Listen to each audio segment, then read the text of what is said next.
ਸਵਾਗਤ ਜੀ ਤੁਹਾਡਾ ਇੱਕ ਵਾਰ ਫਿਰ ਤੋਂ। ਤੁਸੀਂ ਦੇਖ ਰਹੇ ਹੋ ਪ੍ਰਾਈਮ ਏਸ਼ੀਆ ਟੀਵੀ। ਮੈਂ ਗੁਰਪ੍ਰੀਤ ਸਿੰਘ ਸੰਧਾਵਾਲੀਆ ਤੁਹਾਡੇ ਨਾਲ। ਤੇ ਗੱਲ ਇਹ ਆ ਕਿ ਜੀ ਅੱਜ ਇੱਕ ਵਾਰ ਫਿਰ ਤੋਂ ਅਸੀਂ ਹਾਜ਼ਰ ਹਾਂ ਆਪਣੇ ਇਸ ਪ੍ਰੋਗਰਾਮ ਪ੍ਰਾਈਮ ਫੋਕਸ ਦੇ ਵਿੱਚ ਤੇ ਗੱਲਾਂ ਬਾਤਾਂ ਕਰਾਂਗੇ। ਕਾਰਨ ਇਹ ਆ ਵੀ ਅਸੀਂ ਪਾਈ ਹੈ ਇੱਕ ਤਾਰ, ਤੇ ਉਹ ਜਿਹੜੀ ਤਾਰ ਹੈ ਜੀ ਇਸ ਵੇਲੇ ਉਸ ਤਾਰ ਦੇ ਨਾਲ ਅਸੀਂ ਜੋੜ ਕੇ ਰੱਖਦੇ ਹਾਂ ਵਿਨੀਪੈਗ ਤੋਂ ਪਰਮਿਟ ਬਾਠ ਹੋਰਾਂ ਨੂੰ। ਇੱਕ ਵਾਰ ਫਿਰ ਚੈੱਕ ਕਰ ਲੈਂਦੇ ਹਾਂ। ਹੈਲੋ ਕਰਕੇ ਬਾਠ ਸਾਹਿਬ, ਕਿਵੇਂ ਆਵਾਜ਼ ਬੂਝ ਆਉਂਦੀ ਹੈ ਜੀ?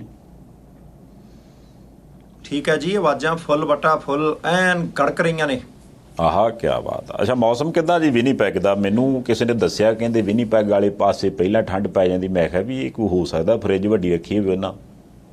ਦੇਖੋ ਸੰਧਾਲੀਆ ਸਾਹਿਬ, ਦਿਨ ਅੱਜ ਚੌਥਾ ਤੇ ਪਹਿਲੇ 3 ਦਿਨ ਗਰਮੀ ਰਹੀ ਸੀ ਤੇ ਹੁਣ ਦੁਪਹਿਰੇ ਥੋੜਾ ਜਿਹਾ ਮੌਸਮ ਗਰਮ ਹੁੰਦਾ। ਸਵੇਰ ਸ਼ਾਮ ਹਲਕੀ ਠੰਡੀ ਹਵਾ ਜਿਹੜੀ ਵਗਣ ਲੱਗ ਪੈਂਦੀ ਹੈ। ਵਿੱਚ ਵਿਚਾਲੇ ਆਪਣੀਆਂ ਬਜ਼ੁਰਗ ਬੀਬੀਆਂ ਜਿਹੜੀਆਂ ਪਾਰਕ ਦੇ ਵਿੱਚ ਬਹਿੰਦੀਆਂ, ਸੈਰ ਕਰਨ ਜਾਂਦੀਆਂ, ਉੱਥੇ ਆਪਸ ਦੇ ਵਿੱਚ ਗੱਲਾਂ ਬਾਤਾਂ ਕਰਦੀਆਂ। ਹਲਕੇ ਉਹਨਾਂ ਦੇ ਸਵਾਟਰ ਉਹਨਾਂ ਨੇ ਪਾਉਣੇ ਸ਼ੁਰੂ ਕਰਤੇ ਆ। ਆਹਾ, ਨਹੀਂ ਚਲੋ ਵਧੀਆ। ਇਹਦਾ ਮਤਲਬ ਇਹ ਹੋ ਗਿਆ ਵੀ ਅਜੇ ਨਾ ਤੇ ਗੋਡਿਆਂ ਦੇ ਉੱਤੋਂ ਦੀ ਉਹ ਪਾਉਣਾ ਪੈਂਦਾ ਜਿਹੜਾ ਹੁੰਦਾ ਇੱਕ ਕੈਪ ਜਿਹਾ, ਵੀ ਥੋੜੇ ਜਿਹੇ ਨਿੱਘੇ ਰਹਿਣ, ਤੇ ਨਾ ਹੀ ਅਜੇ ਛਾਲ ਦੀ ਲੋੜ ਪੈਂਦੀ ਹੈ। ਨਹੀਂ ਜੀ ਨਹੀਂ, ਇੰਨਾ ਨਹੀਂ। ਇਹ ਤਾਂ ਅਜੇ ਤਾਂ ਜਿਹੜੀ ਸਵੇਰੇ ਸ਼ਾਮ ਨਹਾਉਣ ਵਾਲੀ ਗੱਲ ਹੈ ਕਿ ਸਵੇਰੇ ਨਹਾ ਕੇ ਜਾਓ, ਸ਼ਾਮ ਨੂੰ ਵੀ ਆ ਕੇ ਨਹਾਤਾ ਜਾ ਸਕਦਾ। ਜੇ ਗਰਮੀ ਦਾ ਮੌਸਮ ਹੈ ਪੂਰਾ ਐਨ ਨਿਆਣੇ ਖੇਡਦੇ ਪਾਰਕਾਂ ਦੇ ਵਿੱਚ ਮੌਜਾਂ, ਗੱਲ ਠੰਡ ਵਾਲੀ ਗੱਲ ਅਜੇ ਹੈ ਕੋਈ ਨਹੀਂ। ਉਹ ਉਡੀਕਣ ਲੱਗ ਪਏ ਇੱਥੇ ਵਾਲੇ ਕਿ ਭਾਈ ਮਹੀਨੇ ਡੇਢ ਮਹੀਨੇ 'ਚ ਹੋ ਸਕਦਾ ਕਿ ਪਹਿਲੀ ਬਰਫ਼ ਦਾ ਆਨੰਦ ਆ ਜਾਏ। ਓਕੇ, ਚਲੋ ਠੀਕ ਆ। ਅੱਛਾ, ਦੂਜੀ ਗੱਲ ਇਹ ਆ ਵਾਟ ਸਾਹਿਬ ਕਿ ਆਪਾਂ ਇਸ ਤੋਂ ਪਹਿਲਾਂ ਆਪਣੀ ਖਬਰਾਂ ਵਾਲੇ ਪਾਸੇ ਨੂੰ ਮੁੜੀਏ। ਉਂਝ ਮੇਰੇ ਇੱਕ ਮਨ 'ਚ ਵਿਚਾਰ ਆਉਂਦਾ ਸੀ, ਤੇ ਵਿਚਾਰ ਇਹ ਸੀਗਾ ਕਿ ਵੀ ਜਿੱਦਾਂ ਹੁਣ ਆਪਾਂ ਪਲਾਨ ਸੋਚਦੇ ਹਾਂ ਕਿ ਵੀ ਲਗਾਤਾਰ ਹੋ ਰਿਹਾ ਜੀ ਵਿਦੇਸ਼ਾਂ ਵਾਲੇ ਪਾਸੇ ਮੁਹਾਨ ਆ ਪੰਜਾਬ ਦੇ ਵਿੱਚ ਲਗਭਗ ਸਾਰੀ ਨੌਜਵਾਨ ਪੀੜ੍ਹੀ। ਹੁਣ ਜਿਵੇਂ ਜਵਾਕ +2 ਕਰਦਾ ਜਾਂ ਗ੍ਰੈਜੂਏਟ ਹੁੰਦਾ, ਉਹ ਕਹਿੰਦਾ ਵੀ ਬਸ ਆਪਾਂ ਹੁਣ ਕਿਸੇ ਨਾ ਕਿਸੇ ਮੁਲਕ ਜਾ ਵੜੀਏ। ਚੰਗੀ ਗੱਲ ਵੀ ਆ, ਕਿਉਂਕਿ ਬਾਹਰਲੇ ਮੁਲਕ ਚੱਲਦੇ ਨੇ, ਉੱਥੇ ਕੰਮ ਵੀ ਹੈ, ਚੰਗਾ ਭਵਿੱਖ ਵੀ ਹੈ, ਇਸ ਕਰਕੇ ਆਉਂਦੇ ਵੀ ਆ। ਪਰ ਜਿਹੜੀ ਇਹ ਚਰਚਾ ਚੱਲਦੀ ਸੀਗੀ ਕਿ ਵੀ ਹਾਂਜੀ ਸਰਕਾਰਾਂ ਨੇ ਹੁਣ ਰੋਕ ਲੈਣਾ ਜੀ ਇਹ ਸਾਰੇ ਕੁਛ ਨੂੰ, ਫਿਰ ਕੁਛ ਲੋਕ ਅਫਵਾਹਾਂ ਫੈਲਾਈ ਜਾਂਦੇ ਰਹਿੰਦੇ। ਉਹ ਕਹਿੰਦੇ ਨਾ ਜੀ, ਇਹ ਤਾਂ ਹੁਣ ਵਿਦੇਸ਼ ਭਰ ਗਏ ਨੇ, ਇਸ ਕਰਕੇ ਉਹਨਾਂ ਦੇਸ਼ਾਂ ਨੇ ਆਪ ਹੀ ਸੋਚ ਲਿਆ ਵੀ ਆਪਾਂ ਹੁਣ ਬੰਦ ਹੀ ਕਰ ਦੇਣਾ। ਮੈਂ ਇਹ ਤਾਂ ਗੱਲ ਛੇੜੀ ਆ, ਕੱਲ੍ਹ ਪਰਸੋਂ ਦੇ ਵਿੱਚ ਹੀ ਨਾ 3-4 ਚਰਚਾਵਾਂ ਦੀਆਂ ਚੱਲੀਆਂ। ਹੁਣ ਤਾਂ ਜੀ ਨਿਆਣਿਆਂ ਨੂੰ ਵੀਜ਼ੇ ਨਹੀਂ ਦਿੰਦੇ ਜੀ, ਨਾ ਜੀ। ਹੁਣ ਤਾਂ ਜੀ ਉਹ ਸਖਤੀ ਕਰਤੀ ਜੀ। ਕੈਨੇਡਾ ਵਾਲੇ ਕਹਿੰਦੇ ਹੁਣ ਬੂਹੇ ਬੰਦ ਕਰ ਲੈਣੇ ਅਸੀਂ। ਮੈਨੂੰ ਐਂ ਸੀ ਵੀ ਕੋਈ ਇਹੋ ਜਿਹੀ ਗੱਲ ਤੁਸੀਂ ਵੀ ਕੋਈ ਸੁਣੀ ਸਣੀ ਹੋਵੇ। ਤੇ ਦੇਖੋ ਸੰਧਾਲੀਆ ਸਾਹਿਬ, ਪਹਿਲੀ ਗੱਲ ਤਾਂ ਇਹ ਹੈ ਕਿ ਜੇ ਇਲੈਕਸ਼ਨ ਨੇੜੇ ਹੋਵੇ ਨਾ, ਵੋਟਾਂ ਨੇੜੇ ਹੋਣ, ਅੱਧਾ ਪੰਜਾਬ MP MLA ਬਣਾ ਕੇ ਬੈਠਾ ਹੁੰਦਾ, ਇੰਨੇ ਜਿੱਤ ਜਾਣਾ। ਇਹਦੀ ਕਿਹੜੀ ਗੱਲ ਆ? ਨਹੀਂ, ਮੈਨੂੰ ਪਤਾ, ਮੇਰੇ ਰਿਸ਼ਤੇਦਾਰ ਆ ਉਸ ਵਿਧਾਨ ਸਭਾ ਹਲਕੇ ਦੇ ਵਿੱਚ, ਸਾਰੀਆਂ ਹੀ ਵੋਟਾਂ ਫਲਾਣੇ ਦੀਆਂ ਉੱਥੇ। ਜਾਣੀ ਕਿ ਅਗਲੇ ਨੇ ਅਜੇ ਕਾਗਜ਼ ਵੀ ਨਹੀਂ ਭਰੇ ਹੁੰਦੇ, ਇਹ MLA MP ਬਣਾ ਕੇ ਬੈਠੇ ਹੁੰਦੇ ਆਪਣੇ ਵਾਲੇ। ਦੂਸਰੇ ਪਾਸੇ ਕੋਈ ਗੱਲ ਹੋਵੇ, ਕੋਈ ਚੀਜ਼ ਬਾਜ਼ਾਰ ਦੇ ਵਿੱਚ ਨਵੀਂ ਆ ਜਾਵੇ, ਅਸੀਂ ਸਭ ਤੋਂ ਪਹਿਲਾਂ ਫਤਵਾ ਜਾਰੀ ਕਰਦੇ ਹਾਂ ਕਿ ਭਾਈ ਮੇਰੇ ਤੋਂ ਵੱਡਾ ਐਕਸਪਰਟ ਕੋਈ ਨਹੀਂ। ਹੁਣ ਤੁਸੀਂ ਦੇਖੋ ਕਿ ਇੱਥੇ ਕਈ ਵਾਰੀ ਆਪਾਂ ਨੂੰ ਇਹ ਵੀ ਸੁਣਨ ਨੂੰ ਮਿਲਦਾ ਜੀ 1922 'ਚ ਆਏ ਸੀ ਸਾਡੇ ਪਰਿਵਾਰ ਦੇ ਵੱਡੇ ਵਡੇਰੇ, 1908 'ਚ ਆਏ ਸੀ, 1946 'ਚ ਆਏ ਸੀ, 1971 'ਚ ਆਏ ਸੀ। ਦੇਖੋ, ਪ੍ਰਵਾਸ ਨਾ ਤਾਂ ਕਦੀ ਰੁਕਿਆ ਤੇ ਨਾ ਰੁਕਣਾ। ਹਾਂ, ਪਹਿਲਾਂ ਵੀ ਕਈ ਵਾਰੀ ਜੇ ਤੁਸੀਂ ਕੈਨੇਡਾ ਦੀ ਗੱਲ ਕਰੋ, ਕਿੰਨੀ ਵਾਰੀ ਇੱਦਾਂ ਚਰਚਾ ਚੱਲਦੀ ਜੀ ਉਹਨਾਂ ਨੇ ਹੁਣ ਔਖਾ ਕਰਤਾ, ਸੌਖਾ ਕਰਤਾ। ਪਹਿਲੀ ਗੱਲ ਹੈ ਕਿ ਕੋਈ ਵੀ ਮੁਲਕ ਜਦੋਂ ਕਿਸੇ ਬੰਦੇ ਨੂੰ ਦੂਸਰੇ ਮੁਲਕ ਦੇ ਵਿੱਚੋਂ ਆਉਣ ਦਾ ਸੱਦਾ ਦਿੰਦਾ, ਦਰਵਾਜ਼ੇ ਖੋਲ੍ਹਦਾ, ਉਹ ਇਸ ਕਰਕੇ ਨਹੀਂ ਦਰਵਾਜ਼ੇ ਖੋਲ੍ਹਦਾ ਕਿ ਦੂਸਰੇ ਦੇਸ਼ ਦੇ ਲੋਕਾਂ ਨੂੰ ਲੋੜ ਹੈ। ਉਹ ਬੂਹੇ ਇਸ ਕਰਕੇ ਖੋਲ੍ਹਦਾ ਕਿ ਭਾਈ ਉਹਨੂੰ ਇੱਕ ਖਾਸ ਤਰ੍ਹਾਂ ਦੇ ਕੰਮ ਕਰਨ ਦੇ ਲੋਕਾਂ ਦੀ ਲੋੜ ਹੈ। ਜੇ ਹੁਣ ਇੱਥੇ ਨਰਸਾਂ ਦੀ ਘਾਟ ਹੈ ਤੇ ਅਗਲੇ ਜਿਹੜੇ ਨਰਸਿੰਗ ਖੇਤਰ ਦੇ ਵਿੱਚ ਲੋਕ ਕੰਮ ਕਰਦੇ ਉਹਨਾਂ ਨੂੰ ਸੱਦਣਗੇ ਹੀ। ਟੀਚਰ ਦੀ ਘਾਟ ਹੋਵੇ, ਹੇਅਰ ਡਰੈਸਰ ਦੀ ਘਾਟ ਹੋਵੇ, ਵਿਗਿਆਨੀਆਂ ਦੀ ਘਾਟ ਹੋਵੇ, ਡਰਾਈਵਰਾਂ ਦੀ ਘਾਟ ਹੋਵੇ, ਜਿਨ੍ਹਾਂ ਦੀ ਘਾਟ ਹੋਊਗੀ ਤੇ ਅਗਲੇ ਕਹਿਣਗੇ ਕਿ ਭਾਈ ਸੱਦ ਲਓ, ਉਹਨਾਂ ਦੇ ਲਈ ਥੋੜ੍ਹਾ ਜਿਹਾ ਨਿਯਮ ਢਿੱਲੇ ਕਰ ਦਿਓ, ਆਉਣ ਦਿਓ। ਤਾਂ ਜਿਹੜੇ ਕਾਮੇ ਪਹਿਲਾਂ ਹੀ ਇੱਥੇ ਬਥੇਰੇ ਹੋਣਗੇ, ਉਹਨਾਂ ਦੀ ਥੋੜ੍ਹੀ ਜਿਹੀ ਉਹਨਾਂ ਨੇ ਬ੍ਰੇਕ ਲਾ ਦੇਣੀ ਹੈ। ਨਾ ਤਾਂ ਕੋਈ ਆਪਣੇ 'ਚੋਂ ਐਮਬੈਸੀ 'ਚ ਲੱਗਾ ਹੁੰਦਾ, ਨਾ ਕਿਸੇ ਨੇ ਅਫੀਸ਼ੀਅਲ ਵੈਬਸਾਈਟ ਦੇ ਉੱਤੇ ਜਾ ਕੇ ਦੇਖਿਆ ਹੁੰਦਾ, ਕਿਉਂਕਿ ਅਗਲੇ ਅਨਾਊਂਸਮੈਂਟ ਕਰਦੇ ਆ ਠੋਕ ਵਜਾ ਕੇ, ਪ੍ਰੈਸ ਕਾਨਫਰੰਸ ਕਰਕੇ ਜਾਣਕਾਰੀ ਦਿੰਦੇ ਆ ਜੇ ਕੋਈ ਚੇਂਜ ਕਰਨ। ਆਪਣੇ ਤਾਂ ਇੱਧਰਲੇ ਪਾਸੇ ਕੋਈ ਬੰਦਾ ਘਰੇ ਸੋਚੇ ਕਿ ਭਾਈ ਫੈਕਟਰੀ ਖੋਲ੍ਹਦੇ ਅਗਲੇ ਸਾਲ, ਇੰਡੀਆ ਦੇ ਵਿੱਚ ਕਿਸੇ ਗਲਤ ਜਿਹਾ ਟਰੈਵਲ ਏਜੰਟ ਨੂੰ ਅਗਲੇ ਫੋਨ ਕਰ ਲੈਣ ਕਿ ਭਾਈ ਫੈਕਟਰੀ ਖੋਲ੍ਹਣ ਦੀ, ਅਗਲੇ ਉਸਲੇ ਵਿੱਚ ਕਹਿੰਦੇ ਵਰਕ ਪਰਮਿਟ ਹੋ ਜਾਣੇ ਆ, ਫੈਕਟਰੀ 'ਚ ਲਵਾ ਦੇਵਾਂਗੇ, ਉਹਨਾਂ ਨੂੰ ਕਾਮਿਆਂ ਦੀ ਲੋੜ ਆ, ਵੱਡੇ ਜਿਹਾ ਬੋਰਡ ਲਾ ਦਿੰਦੇ ਆ। ਇੱਦਾਂ ਦੀ ਗੱਲ ਕੋਈ ਨਹੀਂ। ਮਾੜੀ ਮੋਟੀ ਸਖਤੀ, ਮਾੜੀ ਮੋਟੀ ਨਰਮੀ ਹੁੰਦੀ ਰਹਿੰਦੀ ਹੈ। ਨਿਯਮ ਕਦੇ ਥੋੜ੍ਹੇ ਕਰੜੇ ਕਰਤੇ, ਕਦੇ ਉੱਦਾਂ ਕਰ ਦਿੱਤੇ। ਆਪਦੇ ਕਾਗਜ਼ ਪੱਤਰ ਪੂਰੇ ਰੱਖੋ, ਕਾਨੂੰਨੀ ਤੌਰ ਦੇ ਉੱਤੇ ਪੂਰੇ ਰੱਖੋ, ਕੋਈ ਨਹੀਂ ਰੋਕਦਾ। ਇਹਨਾਂ ਨੂੰ 4 ਲੱਖ ਬੰਦਿਆਂ ਦੀ ਹਰ ਸਾਲ ਲੋੜ ਹੈ। ਆ ਲਓ ਜੀ, ਦੇਖੋ ਇਹ ਫਾਇਦਾ, ਇਹ ਦੇਖੋ ਕਾਰਨ ਹੈ ਜੀ। ਮੈਂ ਸੁਣਨ ਗਿਣਨ ਵਾਲੇ ਜਿੰਨੇ ਵੀ ਆਪਣੇ ਪਰਿਵਾਰ ਦੇ ਮੈਂਬਰ ਨੇ, ਉਹਨਾਂ ਨੂੰ ਦੱਸਦੇ ਆ ਵੀ ਇਹ ਬੰਦਾ ਇਦਾਂ ਦਾ ਵੀ ਜਦੋਂ ਕਿਸੇ ਨੂੰ ਮੰਨ ਲਓ ਹਨੇਰੇ ਸਵੇਰੇ ਇੱਕ ਵੇਲੇ ਤੜਕੇ ਜਦੋਂ ਇਹ ਲੋੜ ਹੋਵੇ ਨਾ ਥੋੜ੍ਹਾ ਜਿਹਾ ਹੌਸਲੇ ਦੀ, ਉਦੋਂ ਬੰਦਾ ਹੌਸਲਾ ਬਹੁਤ ਵਧੀਆ ਦਿੰਦਾ। ਇਸ ਕਰਕੇ ਆਪਾਂ ਇਹ ਗੱਲ ਪੁੱਛੀ ਸੀਗੀ। ਸੋ ਧੰਨਵਾਦ ਬਾਠ ਸਾਹਿਬ। ਨਹੀਂ ਕਿਉਂਕਿ ਕਾਰਨ ਹੁੰਦਾ ਨਾ ਐਵੇਂ ਬੰਦਾ ਇੱਧਰ ਉੱਧਰ ਦੀਆਂ ਨੈਗੇਟਿਵ ਜਿਹੀਆਂ ਗੱਲਾਂ ਸੁਣ ਕੇ ਦਿਲ ਜਿਹਾ ਛੱਡੀ ਬੈਠ ਰਹਿੰਦਾ ਵੀ ਯਾਰ ਇਹ ਨਹੀਂ ਗੱਲ ਬਣਨੀ, ਪਤਾ ਨਹੀਂ ਸਾਡੀ ਰਾਂ ਕਿਉਂ ਇੱਦਾਂ ਹੋ ਜਾਂਦਾ। ਪਰ ਜਦੋਂ ਇਹੋ ਜਿਹੀ ਗੱਲ ਸੁਣ ਲੈਂਦਾ ਫਿਰ ਬੰਦਾ ਕਾਇਮ ਹੋ ਜਾਂਦਾ। ਅਤੇ ਦੂਜੀ ਗੱਲ ਇਹ ਆ ਵੀ ਕੱਲ੍ਹ ਦੇ ਕਾਇਮ ਬੜੇ ਹੋਏ ਫਿਰਦੇ ਨੇ ਹਰਭਜਨ ਸਿੰਘ ETO ਸਾਹਿਬ ਮੰਤਰੀ ਨੇ ਬਿਜਲੀ ਮਹਿਕਮੇ ਦੇ। ਅਤੇ ਮੈਂ ਜਿੱਦਾਂ ਕਿ ਵੀਡੀਓ ਵੇਖੀ ਮੈਨੂੰ ਤਾਂ ਐਂ ਜਾਪਦਾ ਵੀ ਹੋਰ ਕੁਝ ਹੋਵੇ ਨਾ ਹੋਵੇ ਕਿਤੇ ਸ਼ੂਗਰ ਨਾ ਕਰਾ ਕੇ ਬਹਿ ਜਾਣ, ਕਿਉਂਕਿ ਜਿੰਨਾ ਲੱਡੂ ਉਹਨਾਂ ਨੂੰ ਖਵਾਇਆ ਨਾ ਉਹਨਾਂ ਦੇ ਨਾਲ ਦੇ ਨੇ ਫੋਟੋਆਂ ਲਵਾਉਣ ਦੇ ਚੱਕਰ 'ਚ ਇੰਨਾ ਕਿਸੇ ਨੂੰ ਨਹੀਂ ਖਵਾਇਆ। ਬੰਦੇ ਵੀ ਚਲੋ ਭਲੇ ਮਾਨਸ ਨੇ, ਉਹ ਕਿਸੇ ਨੂੰ ਮਨਾ ਵੀ ਨਹੀਂ ਕੀਤਾ ਉਹਨਾਂ ਨੇ। ਨਹੀਂ ਤਾਂ ਆਮ ਤੌਰ 'ਤੇ ਲੀਡਰ ਜਿਹੜੇ ਹੁੰਦੇ ਉਹ ਦੋ ਕਰਾਂ ਮੁੜ ਕੇ ਇਸ਼ਾਰਾ ਜਿਹਾ ਕਰ ਦਿੰਦੇ ਹੁੰਦੇ ਵੀ ਹੁਣ ਨਹੀਂ ਬਈ। ਅਤੇ ਖੁਸ਼ੀ ਇਹਨਾਂ ਨੇ ਇਹ ਮਨਾਈ, ਉਹ ਕਹਿੰਦੇ ਕੋਈ ਕਹਿੰਦਾ 20, ਕੋਈ ਕਹਿੰਦੇ 22, ਕੋਈ 24, ਕੋਈ 25 ਲੱਖ। ਚਲੋ ਆਪਾਂ ਉਹਨਾਂ ਦੇ ਹਿਸਾਬ ਨਾਲ ਵੱਧ ਤੋਂ ਵੱਧ ਬਿੱਲ ਕਹਿ ਦਿੰਦੇ ਵੀ 25 ਲੱਖ ਪਰਿਵਾਰਾਂ ਦਾ ਕਹਿੰਦੇ ਜ਼ੀਰੋ ਬਿੱਲ ਆ ਗਿਆ। ਅਤੇ ਆਹ ਦੇਖ ਲਓ 2 ਮਹੀਨਿਆਂ 'ਚ ਹੀ ਬਹਿਜਾ ਕਰਾਤੀ ਜੀ ਆਮ ਆਦਮੀ ਪਾਰਟੀ ਦੀ ਸਰਕਾਰ ਨੇ। ਮੈਂ ਤਾਂ ਇਹਦੀ ਥੋੜ੍ਹੀ ਜਿਹੀ ਗੱਲ ਕਰ ਲਈਏ। ਦੇਖੋ ਸੰਧਾਵਾਲੀਆ ਸਾਹਿਬ, 1.5 ਮਹੀਨਾ ਹੋ ਗਿਆ, ਬਹੁਤ ਸਾਰੇ ਸੁਨੇਹੇ ਆਉਂਦੇ ਆ ਜੀ ਸਾਡਾ ਤਾਂ ਬਿੱਲ ਫਿਰ ਵੀ ਇੰਨਾ ਆ ਗਿਆ। ਬਿੱਲ ਤਾਂ ਜ਼ੀਰੋ ਆਇਆ ਨਾ, ਯੂਨਿਟਾਂ ਇੰਨੀ ਤਰੀਕ ਤੋਂ ਇੰਨੀ ਤਰੀਕ ਤੱਕ ਗਿਣੀ ਜਾਂਦੇ ਆ। ਜੁਲਾਈ ਮਹੀਨੇ ਤੋਂ ਲਾਗੂ ਹੋਇਆ ਸੀ ਜੋ ਆਮ ਆਦਮੀ ਪਾਰਟੀ ਨੇ ਕਿਹਾ। ਮੈਂ ਇਹ ਗੱਲ ਜ਼ਰੂਰ ਚੇਤੇ ਕਰਾ ਦਿਆਂ ਕਿ ਇਹਦੇ ਤੋਂ ਪਹਿਲਾਂ ਵੀ ਜਿਹੜੀਆਂ ਸਰਕਾਰਾਂ ਰਹੀਆਂ ਉਹਨਾਂ ਨੇ ਵੀ ਬਿਜਲੀ ਦੇ ਕੁਝ ਯੂਨਿਟ ਮਾਫ ਕੀਤੇ ਸੀ, ਇਹਨਾਂ ਨੇ ਵਧਾ ਦਿੱਤੇ ਥੋੜ੍ਹੇ ਜਿਹੇ। ਹੁਣ ਰੌਲਾ ਰੱਪਾ ਇਹ ਪੈਂਦਾ ਸੀ ਕਿ ਪਤਾ ਨਹੀਂ ਜ਼ੀਰੋ ਬਿੱਲ ਆਉਣਾ ਕਿ ਨਹੀਂ ਆਉਣਾ, ਕਿਉਂਕਿ ਅਰਵਿੰਦ ਕੇਜਰੀਵਾਲ ਦੀ ਉਹ ਪ੍ਰੈਸ ਕਾਨਫਰੰਸ ਨਾ ਤਾਂ ਤੁਹਾਨੂੰ ਭੁੱਲਣੀ ਆ, ਨਾ ਮੈਨੂੰ ਤੇ ਨਾ ਪ੍ਰਾਈਮ ਏਸ਼ੀਆ TV ਦੇ ਪਰਿਵਾਰ ਦੇ ਮੈਂਬਰਾਂ ਨੂੰ, ਜਦੋਂ ਉਹਨਾਂ ਨੇ ਕੁਰਸੀ ਦੇ ਮੂਹਰੇ ਢੇਰ ਲਵਾਤੇ ਸੀ ਕਿ ਆ ਦਿੱਲੀ ਦੇ ਲੋਕਾਂ ਦੇ ਬਿਜਲੀ ਦੇ ਬਿੱਲ ਨੇ, ਆਣ ਕੇ ਚੈੱਕ ਕਰ ਲਓ ਜ਼ੀਰੋ ਆ ਕਿ ਨਹੀਂ, ਮੁੜ ਕੇ ਆਨਲਾਈਨ ਚੈੱਕ ਕਰ ਲਿਓ। ਠੀਕ ਹੈ ਬਈ, ਪੰਜਾਬ ਦੇ ਲੋਕ ਉਡੀਕਦੇ ਸੀ। ਦੇਖੋ ਇੱਕ ਗੱਲ ਤਾਂ ਪੱਕੀ ਹੈ ਸੰਧਾਵਾਲੀਆ ਸਾਹਿਬ ਕਿ ਇੱਕ ਬਹੁਤ ਵੱਡਾ ਫੈਕਟਰ ਹੈ ਤੇ ਇਹਨੇ ਦਿੱਲੀ ਤੋਂ ਬਾਅਦ ਇਕੱਲਾ ਪੰਜਾਬ ਤੇ ਨਹੀਂ ਪ੍ਰਭਾਵ ਪਾਇਆ, ਇਹਨੇ ਹਿਮਾਚਲ, ਇਹਨੇ ਗੁਜਰਾਤ, ਇਹਨੇ ਰਾਜਸਥਾਨ ਦੀਆਂ ਵਿਧਾਨ ਸਭਾ ਚੋਣਾਂ ਤੇ ਵੀ ਪ੍ਰਭਾਵ ਪਾਉਣਾ। ਕਿਉਂਕਿ ਤੁਸੀਂ ਕਿਸੇ ਨੂੰ ਪੁੱਛ ਕੇ ਦੇਖ ਲਓ ਬਿਜਲੀ ਦਾ ਬਿੱਲ ਕਿੰਨਾ ਆਉਂਦਾ ਜੀ।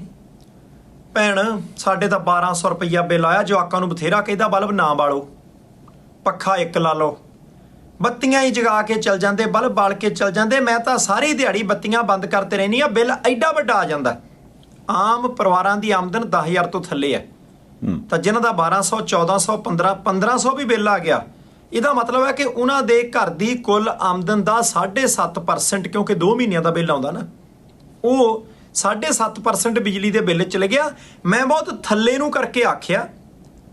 ਹੁਣ ਜੇ ਉਹ ਬਿਜਲੀ ਦਾ ਬਿੱਲ ਜ਼ੀਰੋ ਹੋ ਜਾਵੇ, 7.5% ਮਹੀਨੇ ਦੀ ਉਹਨਾਂ ਦੀ ਜਿਹੜੀ ਕਮਾਈ ਹੈ ਉਹ ਬਚ ਜਾਏ, ਤਾਂ ਪ੍ਰਭਾਵ ਪੈਣਾ 7.5% ਬਹੁਤ ਹੁੰਦਾ ਹੈ।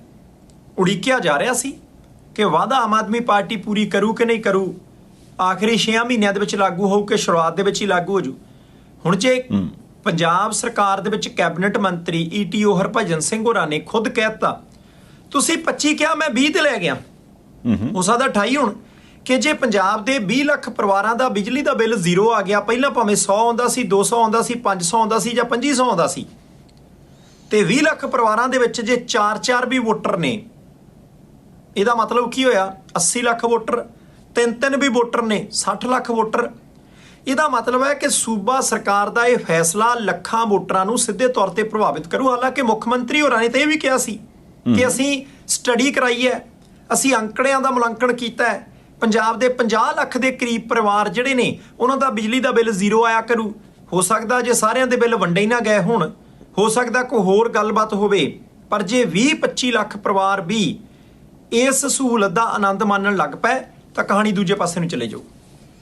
ਨਹੀਂ ਜਾ ਸਕਦੀ ਆ, ਪਰ ਦੇਖੋ ਕਾਰਨ ਇਹ ਆ ਵੀ ਆਮ ਆਦਮੀ ਪਾਰਟੀ ਨੇ ਆਪਣੇ ਵੱਲੋਂ ਦਾਅਵਾ ਕਰਤਾ, ਲੱਡੂ ਬਰਫੀਆਂ ਵੇਸਣ ਸਾਰਾ ਕੁਝ ਚੱਲ ਪਿਆ, ਉਸ ਤੋਂ ਬਾਅਦ ਫੋਟੋਆਂ ਵੀਡੀਓ ਹੋ ਗਈਆਂ, ਜਿੰਦਾਬਾਦ ਦੇ ਨਾਅਰੇ ਲੱਗੇ।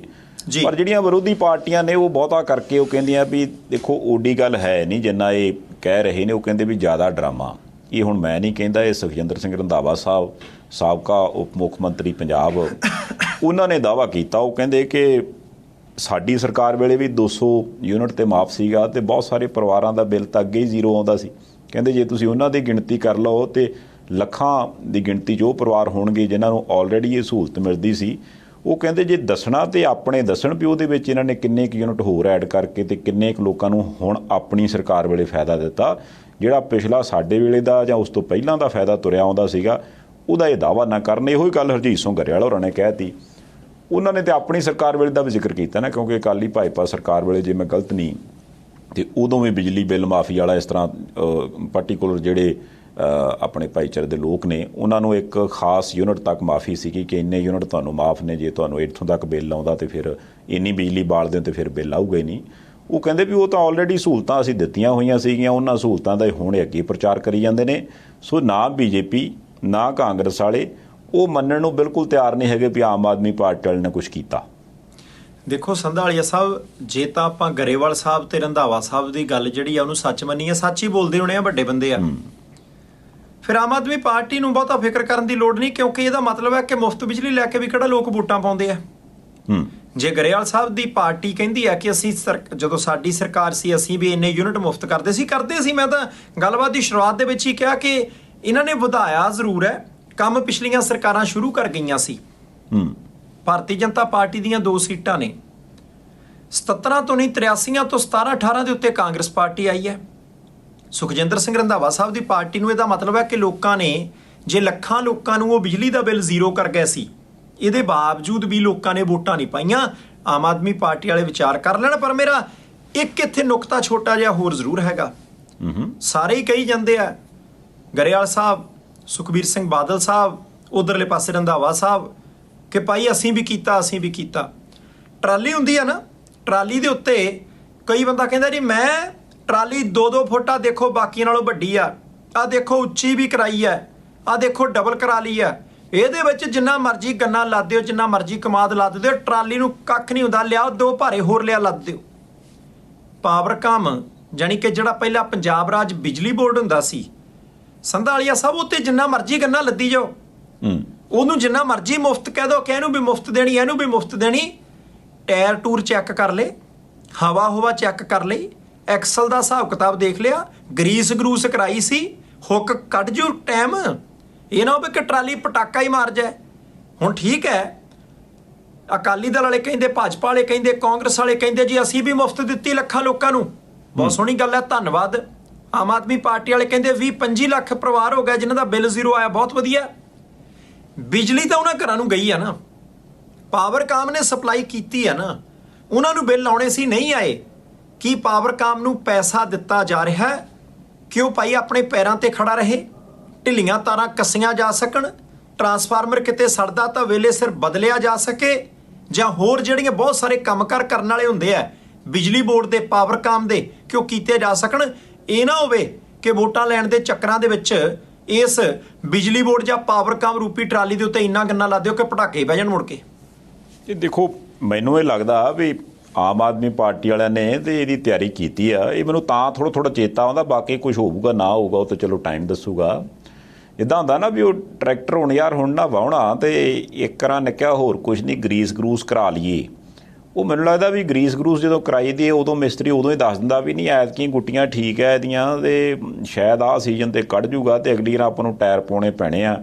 ਜਾਂ ਫਿਰ ਕਿਸੇ ਵੇਲੇ ਕਹਿੰਦਾ ਵੀ ਆਹ ਆਪਾਂ ਵੇਖਿਆ ਹੀ ਉਦੋਂ, ਫਿਰ ਆਹ ਚੀਜ਼ ਆਪਾਂ ਨੂੰ ਉੱਥੋਂ ਕੁਆੜਖਾਨਿਓਂ ਲੱਭ ਗਈ ਤੇ ਆਪਾਂ ਪਾ ਲਈ ਸੀ ਤੇ ਆਪਣਾ ਹੁਣ ਕੰਮ ਸੈੱਟ, ਆਪਣੇ ਪੈਸੇ ਲੱਗੇ ਹੀ ਨਹੀਂ।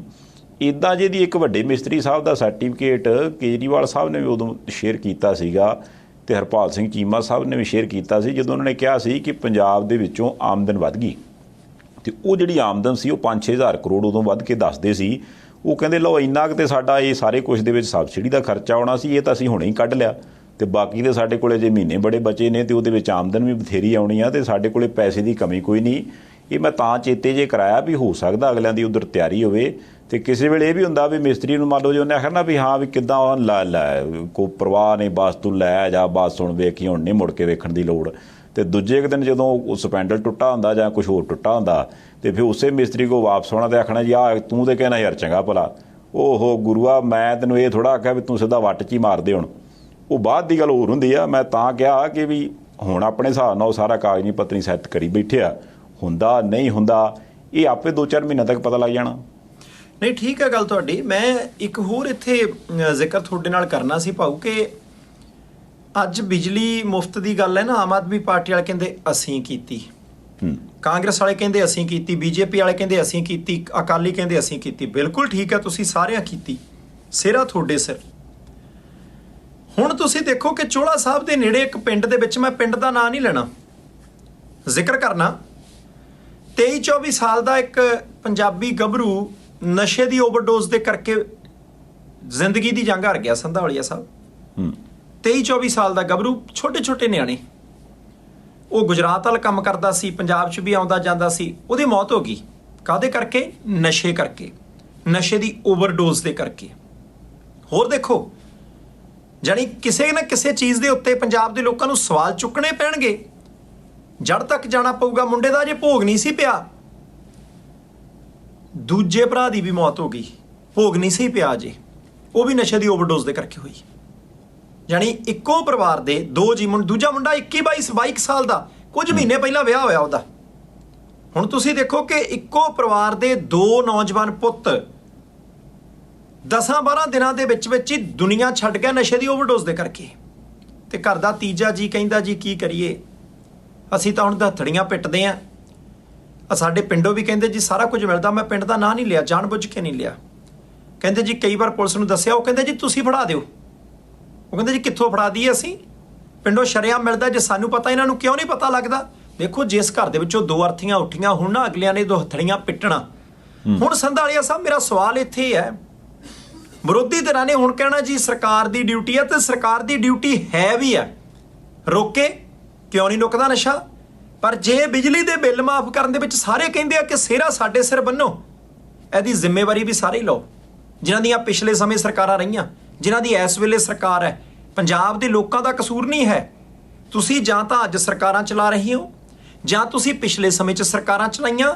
ਪੁਲਿਸ ਤੁਹਾਡੇ ਅਧੀਨ, ਤੁਸੀਂ ਰੋਕਣਾ ਸੀ ਕੰਮ, ਜਾਂ ਤੁਸੀਂ ਰੋਕਣਾ ਹੈ ਕੰਮ, ਉਹ ਤੁਸੀਂ ਸਿਹਰੇ ਬੰਨ੍ਹਦੇ ਹੋ ਸਾਰੇ, ਮੌਜੂਦਾ ਵੀ ਤਾਂ ਪਿਛਲੇ ਵੀ। ਆ ਜਿਹੜੇ ਇੱਕੋ ਘਰ ਦੇ ਵਿੱਚ ਦੋ ਜਵਾਨ ਪੁੱਤ ਨਸ਼ੇ ਦੀ ਓਵਰਡੋਜ਼ ਦੇ ਕਰਕੇ ਮਾਰੇ ਗਏ, ਇਹ ਅਲਾਮਤ ਅੱਜ ਨਹੀਂ ਚਿੰਬੜੀ, ਪੁਰਾਣੀ ਚੱਲੀ ਆਉਂਦੀ ਹੈ। ਜ਼ਿੰਮੇਵਾਰੀ ਅੱਜ ਵਾਲਿਆਂ ਦੀ ਵੀ ਆ ਕਿ ਭਾਈ ਰੋਕੋ। ਹੁਣ ਜ਼ਿੰਮੇਵਾਰੀ ਵੀ ਲਓ, ਦਿਓ ਬਿਆਨ ਇਸ ਮੁੱਦੇ ਦੇ ਉੱਤੇ ਵੀ। ਸਾਰੇ ਹੀ ਜਣੇ, ਸਾਰੇ ਹੀ ਚੁੱਪ ਨੇ। ਨਹੀਂ, ਇਹ ਤਾਂ ਗੱਲ ਹੈਗੀ। ਦੇਖੋ, ਇਹ ਇੱਕ ਐਸਾ ਰੋਗ ਹੈ ਬਾਟ ਸਾਹਿਬ ਕਿ ਜਿਹੜਾ ਪੰਜਾਬ ਨੂੰ ਚਿੰਬੜ ਗਿਆ। ਤੇ ਜੇ ਮੈਂ ਗਲਤ ਨਹੀਂ ਨਾ, ਤੇ ਇੱਕ ਪੀੜ੍ਹੀ ਤੇ ਲਗਭਗ ਹੀ ਖਾ ਗਿਆ ਪੰਜਾਬੀਆਂ ਦੀ। ਜਦੋਂ ਪਹਿਲੀ ਪੀੜ੍ਹੀ ਕਿਸੇ ਹੋਰ ਭੇਟ ਚੜ੍ਹ ਗਈ, ਉਦੋਂ ਪਹਿਲੀਆਂ ਪੀੜ੍ਹੀਆਂ ਕਿਸੇ ਹੋਰ ਭੇਟ ਚੜ੍ਹ ਗਈਆਂ। ਪੰਜਾਬ ਨੂੰ ਇੱਦਾਂ ਨੁਕਸਾਨ ਤੇ ਹੁੰਦਾ, ਪੈਰ ਪੈਰ ਤੇ ਕੁਛ ਨਾ ਕੁਛ ਨਵਾਂ ਇੱਕ ਬਿਮਾਰੀ ਵਾਂਗੂ ਚੰਬੜ ਜਾਂਦਾ ਪੰਜਾਬ ਨੂੰ, ਤੇ ਫਿਰ ਉਹ ਲੈ ਕੇ ਬਹਿ ਜਾਂਦਾ। ਹਾਂ, ਉਹਦੇ ਤੇ ਸਿਆਸਤ ਜਿਹੜੀ ਉਹ ਪੂਰੀ ਹੁੰਦੀ ਆ। ਐਸਾ ਤੰਦੂਰ ਸਿਆਸਤ ਵਾਲਾ ਤਪਦਾ ਵੀ ਰੋਟੀਆਂ ਫੁੱਲ ਲੈਂਦੀਆਂ। ਹੁਣ ਮੈਂ ਤਾਂ ਇਹ ਬੇਨਤੀ ਕਰਦਾ ਵੀ ਚਲੋ, ਜੇ ਉਹਨਾਂ ਨੂੰ ਜਾਪਦਾ ਵੀ ਅਸੀਂ 3-4-5 ਮਹੀਨਿਆਂ 'ਚ ਆਹ ਗਰੰਟੀ ਆ, ਉਹ ਗਰੰਟੀ ਪੂਰੀ ਕਰ ਲਈ। ਇਹ ਤਾਂ ਉਹ ਸਕੀਮਾਂ ਨੇ ਜਿਹੜੀਆਂ ਸਕੀਮਾਂ ਸਰਕਾਰ ਕਹਿੰਦੀ ਵੀ ਅਸੀਂ ਲੋਕ ਭਲਾਈ ਦੀਆਂ ਕਰਨੀਆਂ ਜਾਂ ਚਲਾਉਣੀਆਂ, ਤੇ ਅਸੀਂ ਲੋਕਾਂ ਦਾ ਭਲਾ ਕਰਨਾ। ਚੰਗੀ ਗੱਲ ਹੈ, ਇਹਦੇ 'ਚ ਕੋਈ ਅਸੀਂ ਮਾੜੀ ਗੱਲ ਨਹੀਂ ਕਹਿੰਦੇ। ਲੋਕਾਂ ਦਾ ਭਲਾ ਹੋਊਗਾ ਤੇ ਵਧੀਆ ਗੱਲ ਹੈ। ਪਰ ਇਹ ਤੇ ਹੋ ਗਿਆ ਵੀ ਲੋਕਾਂ ਦੀ ਭਲਾਈ, ਪਰ ਇੱਕ ਹੋ ਗਿਆ ਕਿ ਲੋਕਾਂ ਨੂੰ ਤਕਲੀਫ ਵੀ ਤੇ ਦੂਰ ਹੋਣੀ ਚਾਹੀਦੀ ਨੇ। ਤੇ ਨਸ਼ੇ ਵਾਲੀ ਗੱਲ ਤੁਹਾਡੀ ਸਹੀ ਹੈ ਕਿ ਬਹੁਤ ਵੱਡੀ ਤਕਲੀਫ ਹੈ। ਜਿਹਦਾ ਧੀ ਪੁੱਤ ਤੁਰ ਗਿਆ, ਜਿਹਦਾ ਘਰ ਖਾਲੀ ਹੋ ਗਿਆ, ਉਹਦਾ ਘਰ ਦੁਬਾਰੇ ਨਹੀਂ ਵਸਣਾ। ਇਸ ਕਰਕੇ ਆਪਾਂ ਤਾਂ ਇਹੀ ਬੇਨਤੀ ਕਰਦੇ ਹਾਂ ਵੀ ਜੇ ਹੋਰਨਾਂ ਵਾਲੇ ਪਾਸਿਓਂ ਥੋੜ੍ਹਾ ਬਹੁਤ ਧਿਆਨ ਹਟਾ ਕੇ ਤੇ ਆਪਾਂ ਇੱਧਰੋਂ ਕੋਈ ਚੂੜੀ ਟੈਟ ਕਰ ਲਈਏ, ਤੇ ਲੋਕ ਸੀਸਾਂ ਦੇਣਗੇ ਵੀ ਹਾਂ ਚਲੋ ਯਾਰ ਕੋਈ ਸਰਕਾਰ ਆਈ ਸੀ ਤੇ ਉਹਨੇ ਇਸ ਚੀਜ਼ ਦੇ ਉੱਪਰ ਨੱਕਾ ਲਾਇਆ। ਹਾਂ, ਅੱਜ ਕੱਲ੍ਹ ਜਿਹੜੇ ਬਿਆਨ ਇਹ ਆਉਣ ਲੱਗ ਪਿਆ, ਦੇਖੋ ਜੀ ਐਵੇਂ ਪੰਜਾਬ ਨੂੰ ਬਦਨਾਮ ਕੀਤਾ ਸੀ, ਇਹ ਨਵਾਂ ਰਸਤਾ ਤਾਂ ਗੁਜਰਾਤ ਹੈ ਜੀ, ਇਹ ਤਾਂ ਫਲਾਨੀ ਬੰਦਰਗਾਹ ਤੋਂ ਚੱਲਦਾ ਜੀ ਕੰਮ, ਇਹ ਤਾਂ ਵਾਇਆ ਫਲਾਨਾ ਆਉਂਦਾ ਜੀ।